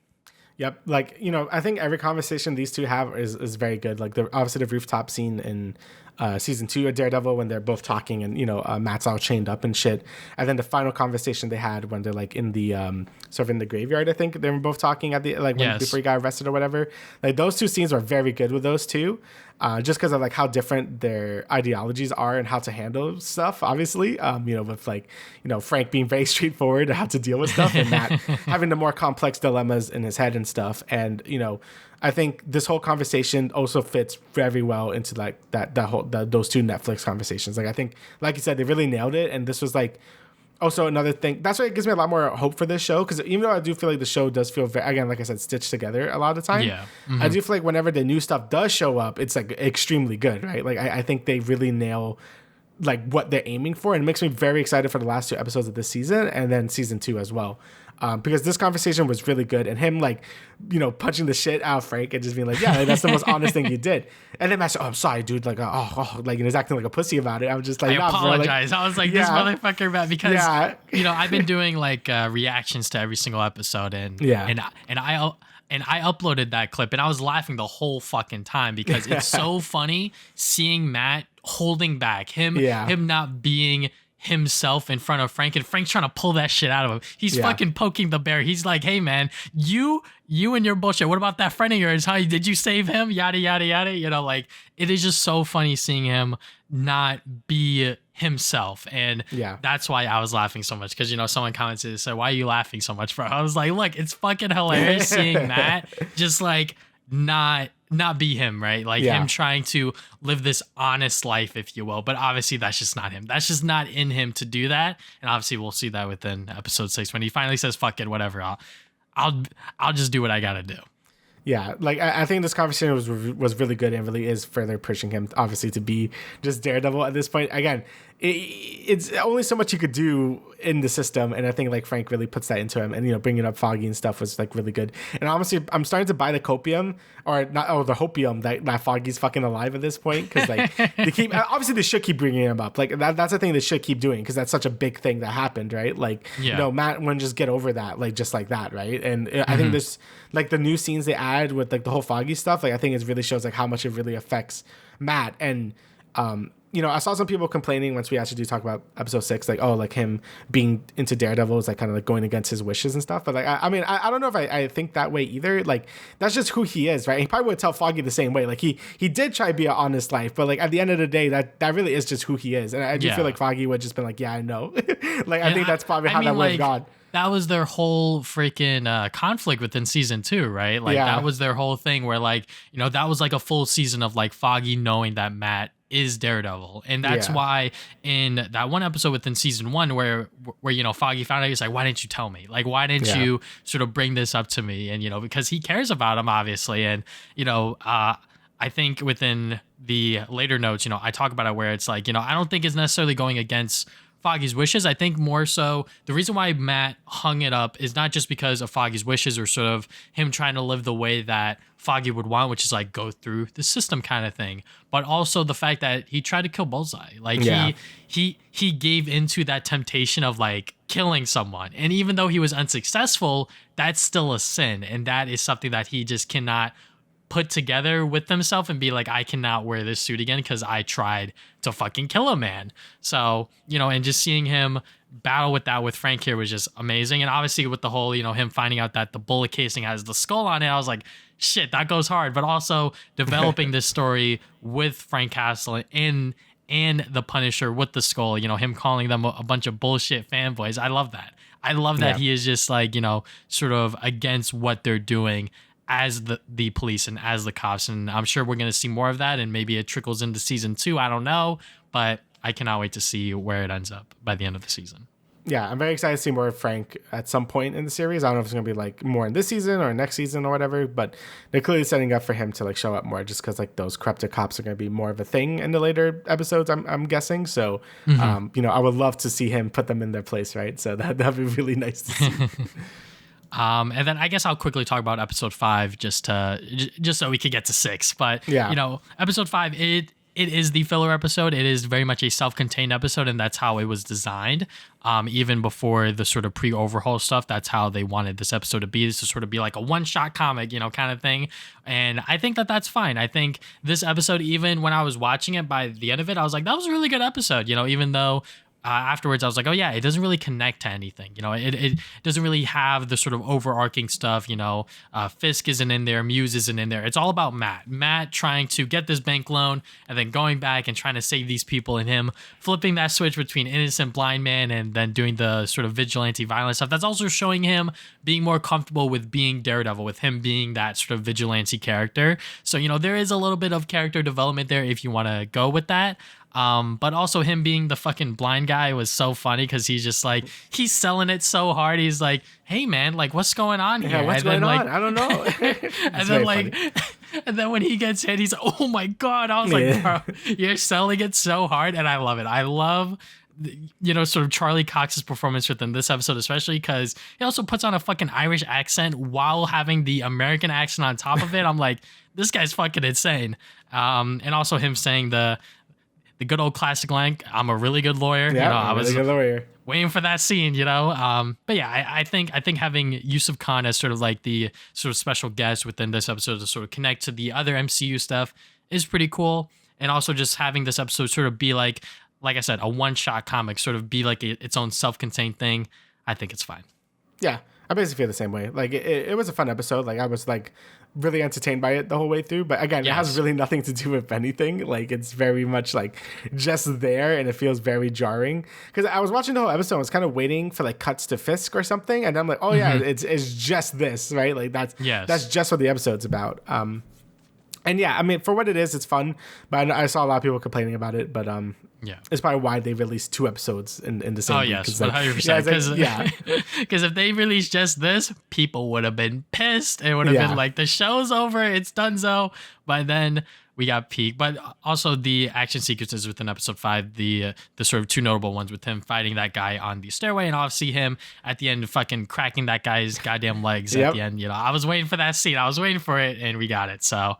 But yeah, episode 6, the Muse episode, the fucking Muse episode. Finally, he's been teased so much, and also within episode 4, we didn't really talk about it, but he was shown in the beginning, and then also at the end of him, pumping that guy's blood, just some random fucking dude. And then at the beginning of this episode, it's shown that he fucking gouged his eyes. So obviously they're not holding back in terms of what this character is. As someone who has read what he does within the comics, he is a sick ass motherfucker. He does talk, so I wonder when he will talk. But I'm glad that within this episode, they kept him silent. They kept him mute just to have his creepy aura and sort of have him be a fucking weirdo walking around, and also killing those 2 girls was also something ripped straight from the comic books as well. So yeah, I just love the way that they showed off Muse. Maybe they put everything in this episode all at once might have been a little bit too much. That's what I was like complaining immediately after watching it. But looking back on like those complaints that I said to my girlfriend, I was like, you know what? I think it's fine because obviously it raises up the stakes a lot faster, a lot higher, and I think that's a good and bad thing depending on how you look at it. Yeah, I think it just goes back to the show being very Frankenstein put together and like very like I do think like the show just kind of lacks a lot of focus in terms of like what it's really aiming for, because like at first I thought it was going to aim for just like the whole corrupted cop vigilante force, which you are doing, and you do see a bit of that. But if this was any other season of Daredevil, like season 1, 2, or 3, like I feel like in Muse would have gotten a lot more stuff like outside of his mask, being like super villain form, I guess. Like we saw a little bit of that when he was with Heather, like when he was in that book signing thing. But I feel like we would have gotten a lot more scenes of him just kind of like being a creepo or like walking around, learning more about him like we did with Dex and stuff. But we didn't really get any of that. We're just here now where he's like, pumping people out of blood and painting murals and stuff, which is fine. But, it is definitely something I feel like would have been done differently if it was in the Netflix show. But it was still good though. Like he's still creepy as shit, and they really do nail that. I think his costume looks really good, and just the fact that he like brutally murders these people, I'm like, yeah, they didn't really hold back on what this character is capable of. And I do feel like it's still engaging to see where this character is gonna go. And just jumping the gun a bit here, like I was a bit disappointed if he was going to get defeated right then and there, but he did leave, which I know some people were like a little miffed about because like, oh, Daredevil should have like done something, but he was saving someone. So, hey, but look, this might be another thing that people didn't notice, but like I don't think he hurt his heartbeat, guys. I think Muse might be a inhuman, super powered being, just because that's something that was also within the comics, that he messes with Matt's sort of sensory overload kind of thing. Yeah. So he did not hear his heartbeat. There might be something going on there that we don't know exactly with this version of Muse. But I think it is fine for him to just leave and dip, because obviously he was so focused on saving Angela, because Angela is still going on this crusade trying to honor her uncle and sort of go after like who or where these fucking missing people are. So, I think it's fine for him to leave at the end of that fight, because I think that there was another fight that they've shown within trailers and teasers and everything like that. So I knew that wasn't going to be the first and only fight. Yeah, I'm just happy that, they're going to have more stuff with him, because, I think you could do more cool stuff with him than just game murked in one episode. So, but besides that, obviously we had the build up to that fight, with Matt sort of like, his Foggy card, praying to Foggy. I'm like, yes, pray to Foggy. And again, this is what's really making me hopium, where I'm like he's gonna be back, bro. Don't worry, he's not dead. I believe in the hopium. I feel he's getting a bunch of screen time. And I even if he is dead, like which he probably is, I still think this is great things that Matt should be doing. Like I wanted more of this anyway. Like he should be mourning Foggy a ton because like he was his best friend and like he knew about him being Daredevil and all the things they went through. Like, I feel like that's a very important scene to see him like very, still like thinking about him all the time and stuff. Right. Yeah. And then, we have the things with Heather being really sussy about like, oh, I'm doing this thing about vigilantes and stuff. Like maybe, you could get me a thing with Punisher or maybe Daredevil. I don't think she knows anything, but I feel like she does know something. I don't know. I feel like she thinks Matt is up to something. I don't know if she knows she's Daredevil or anything, but like, I think she's not stupid. So I don't know. Yeah, no, she's not stupid. She's a fucking therapist. Yeah. She's obviously not stupid. So she knows like something's up with him because he's weird. Mm-hmm. So, and Matt's not really good at like hiding that shit anyways. So like, we probably are gonna get something there, like what she does figure out by the end, or maybe wants to do something. I don't know, but very interesting stuff with like sort of Matt's whole like thing there. Yeah, I love the flashbacks and that sort of prayer sort of being like a mid-season recap because we get a bunch of scenes from the various episodes of what Matt has been doing. Yeah. But yeah, I think him and Heather's relationship has been pretty good so far. I like that they're now becoming each other's rock. Maybe not as much as people would like to see on screen, but I think that viewers could kind of assume where their relationship is going. Now they're living with each other, et cetera, et cetera. So her being like, my next book is going to be about vigilantes, and her trying to fish out of Matt, like, hey, like, could you get me a talk with the Punisher? Maybe even Daredevil. I feel like at a certain point, maybe by the end of this season, she finds out, but maybe into season 2, something will happen. Who knows? But yeah, and then obviously going into Fiska's stuff, he's still trying to be Mr. Lawyer guy. And then fucking Lucas shows up to his office and he's kind of toying with him. He's like, you haven't read a single one of these goddamn books, have you? I was like, this motherfucker. But yeah, just seeing him also just once again, just try to be the mayor of New York City and him touring around sort of like the rich people to try to get funding for his projects. And they're all seeing right through him. They're all being like, you're fucking bullshit. Like you don't know anything, or like, sort of like your policies, sort of the swordsman, Hawkeye jump scare, if you will, him being like, your obsession with vigilantes is like going to be the downfall of you. And something that he said, he was like, is that a threat? He's like, no, this is a warning. And I was like, oh shit, like they are not sort of tolerating his bullshit just because he is Mayor Fisk and he's not Kingpin. So, obviously that leads up to him beating the shit or maybe even potentially killing Adam. I'm not exactly sure. I think he's dead. You think he's dead? I thought he was still like barely alive. Like my brother brought up a good point where I think this happens like a lot, where he just kind of beats the shit out of Adam, because throughout a lot of the scenes in this season, you see like his knuckles always bloody. So I think he just beats the shit out of Adam every now and then. So I think that's what's going on. But I think this was a new thing where he gave him the axe to be like, come on, hit me or whatever. And then like, he guys out to beat anyway.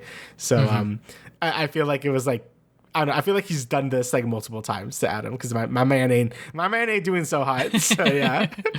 Yeah. And then going back to, I guess, Angela real quick, before she gets her ass kidnapped, as soon as I saw her in those fucking railroad tunnels, I was like, this bitch is gonna fucking die. I was like, God damn it.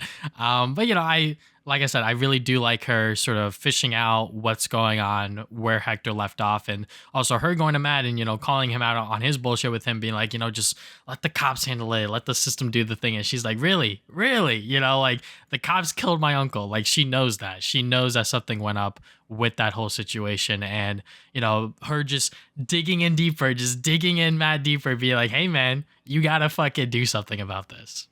Yeah. And I feel like that's when he's really starting to like get into like his mind that he really like only Daredevil could like do this, right? Like it's like, like obviously being like, yeah, he can't like just ask her to go to police. I'm surprised he even said that, because it's just like, yeah, the cops are the one that fucking killed his dad. So it's like, yeah, that ain't gonna do shit, right? Like obviously the cops were the one that wanted him dead to begin with. And I feel like he's starting to feel the point where he feels very helpless, and Matt really hates feeling like that, because he always knows he could do something to help someone, right? And that something is being Daredevil. And obviously he's at this point still, he's just like, nah, I can't do that. Like there has to be some way I could do this, legally and like as a good boy, and like not put on the suit, right? So he's still like dealing with those demons, while she's like, nah, fuck that, I'm gonna be doing the superhero stuff, and obviously gets her ass kidnapped, but it's the thought that counts. So. Yeah. Cherry. Fucking Cherry. Yeah, Cherry still doesn't do anything. Like, he's still just a plot dump. Like, he literally is like the most useless character. Like, I saw someone brought it up on Twitter and stuff where it's just like why is this like this random dude like knows so much about Matt? Like, I hate it because it just feels like, oh, this is like his new like friend that he trusts with all his heart. He's one of the few people besides Karen, Foggy, and Kingpin that know his identity, and also the nurse from like season 1 or whatever that like Claire. know his true identity. Yeah, Claire. Mm-hmm. And he's such a nothing character. Like, why does he know this important thing about Matt's life? Why is he giving him so much advice? Like, don't do it, man. Like what the who are you?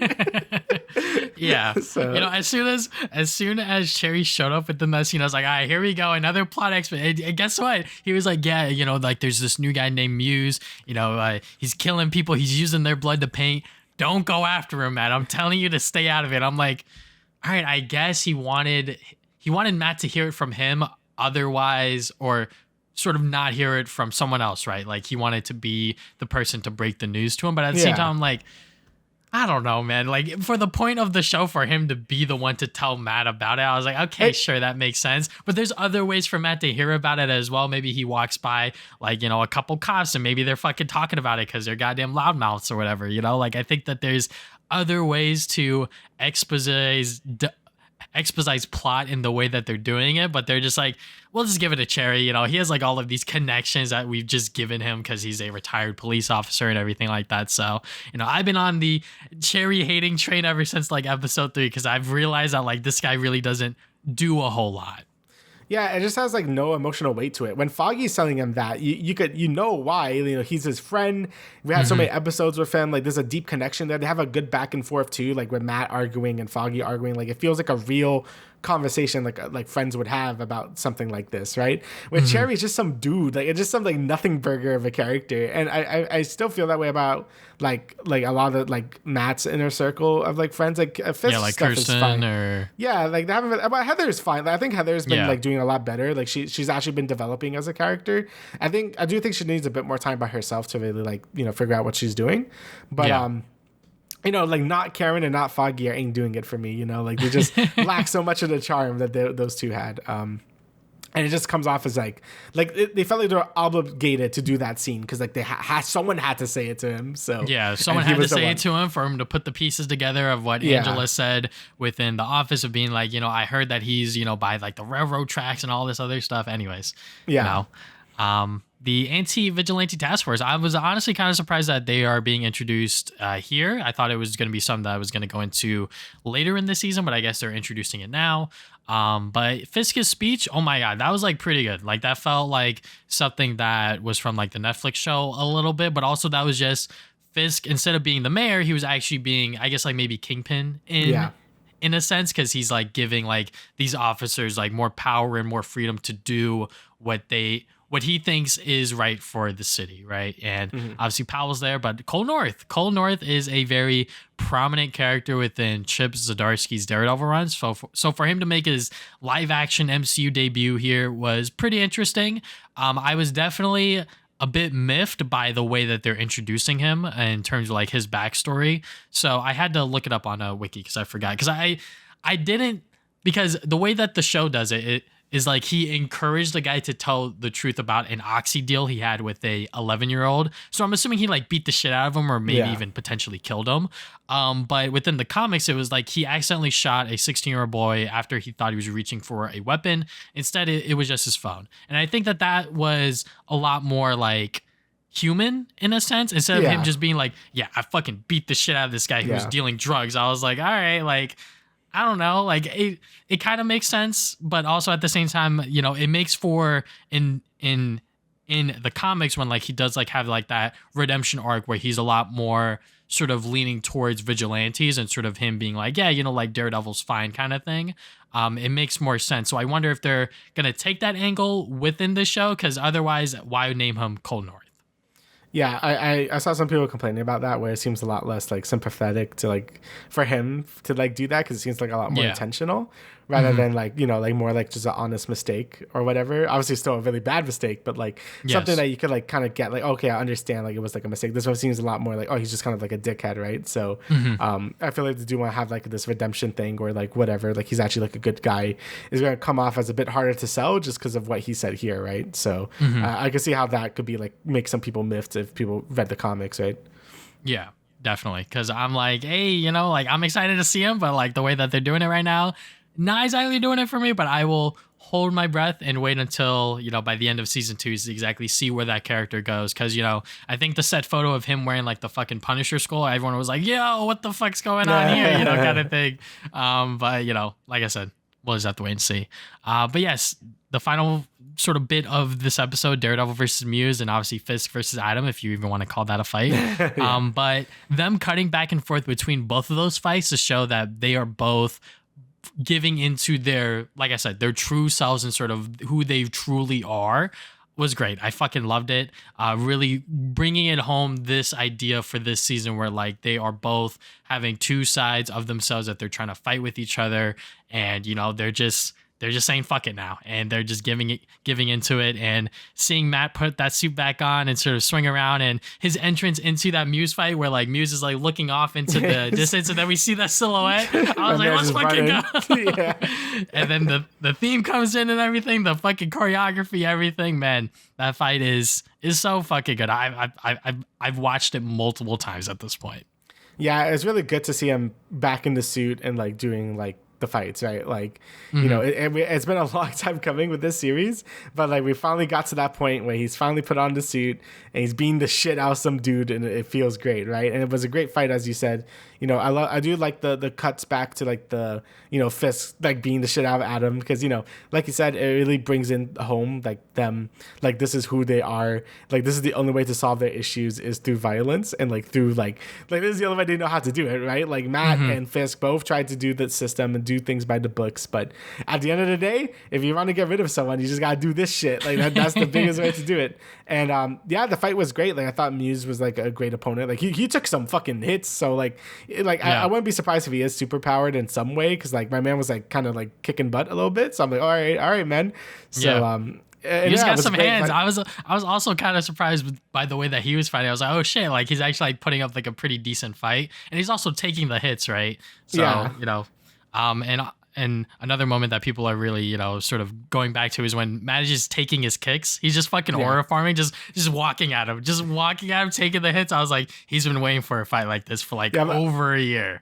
Yeah, my man went like primal rage mode, just fucking like just going in. My man was about to choke him out too, like like my lord, like he was going crazy with it. And I really do like that this series is using his Billy Club a lot more than like the Netflix show did, because you know he mostly used like, you know, as the stick fight or whatever. This one he uses more of the grapple thing and stuff. Like I think he did in a bin season 2, but like in this Netflix shows, like he has been using the Billy Club a lot more, so like more like comic accurate Daredevil. So that's pretty cool to see.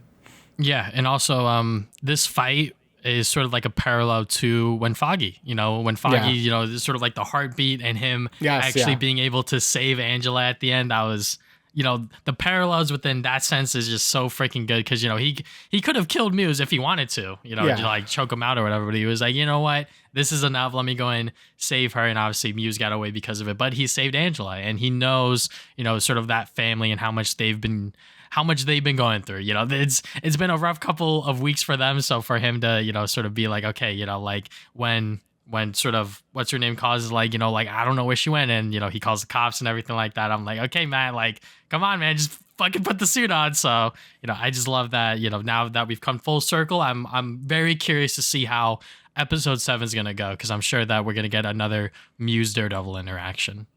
Yeah, and then after that point, like I'm very excited for the last 2 episodes, because you know, they said it was peak, and I'm going to believe it. You know, this episode was a nice return to form, to like kind of what, like, you know, like yeah, we're back, right? Like he's back in the suit. We're gonna do some stuff. He's not gonna play things by the books as much anymore. Like we're about going it, right? So obviously, I think at the end, like a good balance of the system and going to Daredevil mode is kind of like what's needed. I think they've shown that in season 3 as well. But you know, I think Matt had to like relearn that, and like, you know, I think he's gotten over like, you know, almost killing Dex and stuff. So it's just like, all right, like sometimes you just gotta go back to Daredevil mode, you know? That's just how it is. So Yeah. I thought it was a great episode. So yeah. And then I guess the last thing we'll talk about is the sort of new leaks about season 2. So potential spoilers if you haven't seen it yet, but they are currently filming season 2. And what's it called? This tweet is not loading.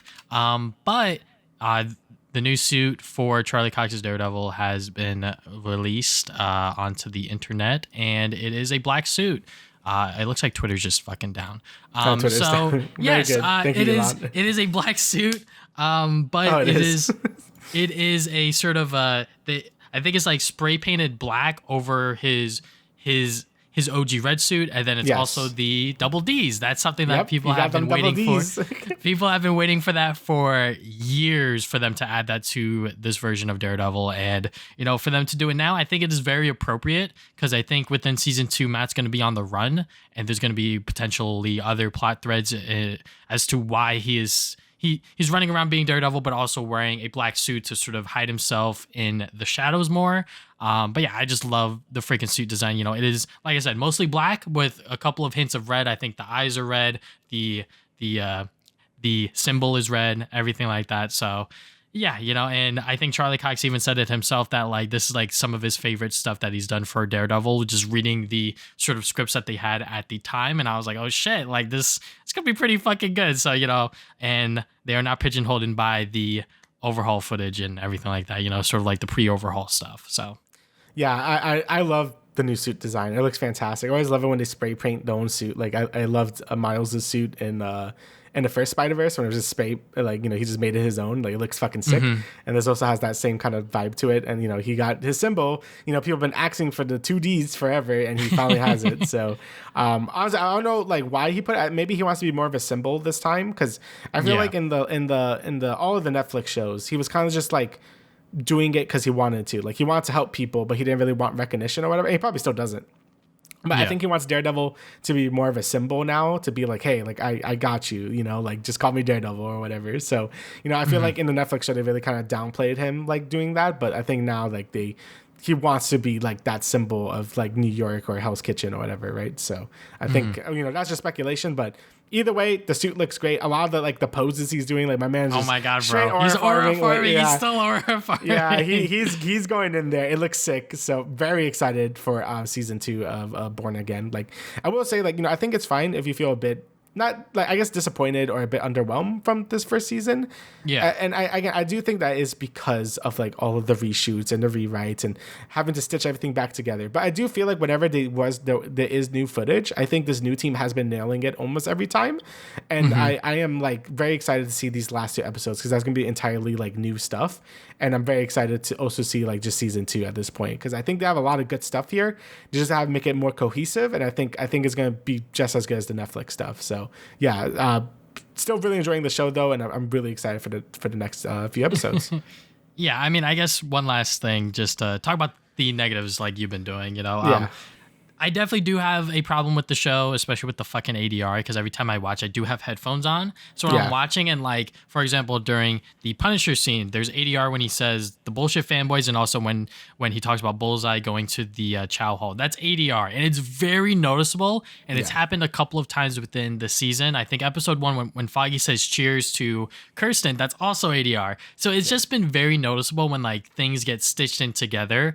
Obviously, there's been a lot of things going on behind the scenes with the overhaul, pre-overhaul stuff, et cetera, et cetera. So, they're just stitching the show together, sort of Frankensteining it. So, there's, like, 2 different vibes going on, like, almost at all times. Yeah. But it somehow still manages to work. And, maybe I'm just a Daredevil fanboy or whatever, but I feel like by the end of the season, it's definitely going to be on par with something like Daredevil season 2, because I did rewatch some of, like, the later bits of season 2, and it is fucking all over the place with, like, the Punisher stuff, the hand, everything. There's a lot of moving pieces going around, and I feel like that is just this season as a whole, just because of the behind your scenes stuff and sort of what they're trying to work with Fisk, Matt, Muse, etc., Punisher, everything. So there's just a lot of moving parts, and I think that this show definitely is struggling because of it. And just The ADR stuff is like my major complaint. I honestly don't mind the CG anytime they do use it. I think episode 1 maybe a little bit too much smoke, but you know what, it is what it is. But yeah, so far so good. I don't know when's the next time we'll talk about it. We'll talk about it after the episode, but yeah. Is there anything else you would like to add, Damian, or? No, I think I've said everything I needed to say. Okay, so thank you guys for watching the Travis and Damian podcast. We will see you guys 2 weeks, 3 weeks. We're not exactly sure. We'll see you guys sometime soon. Yeah, see ya.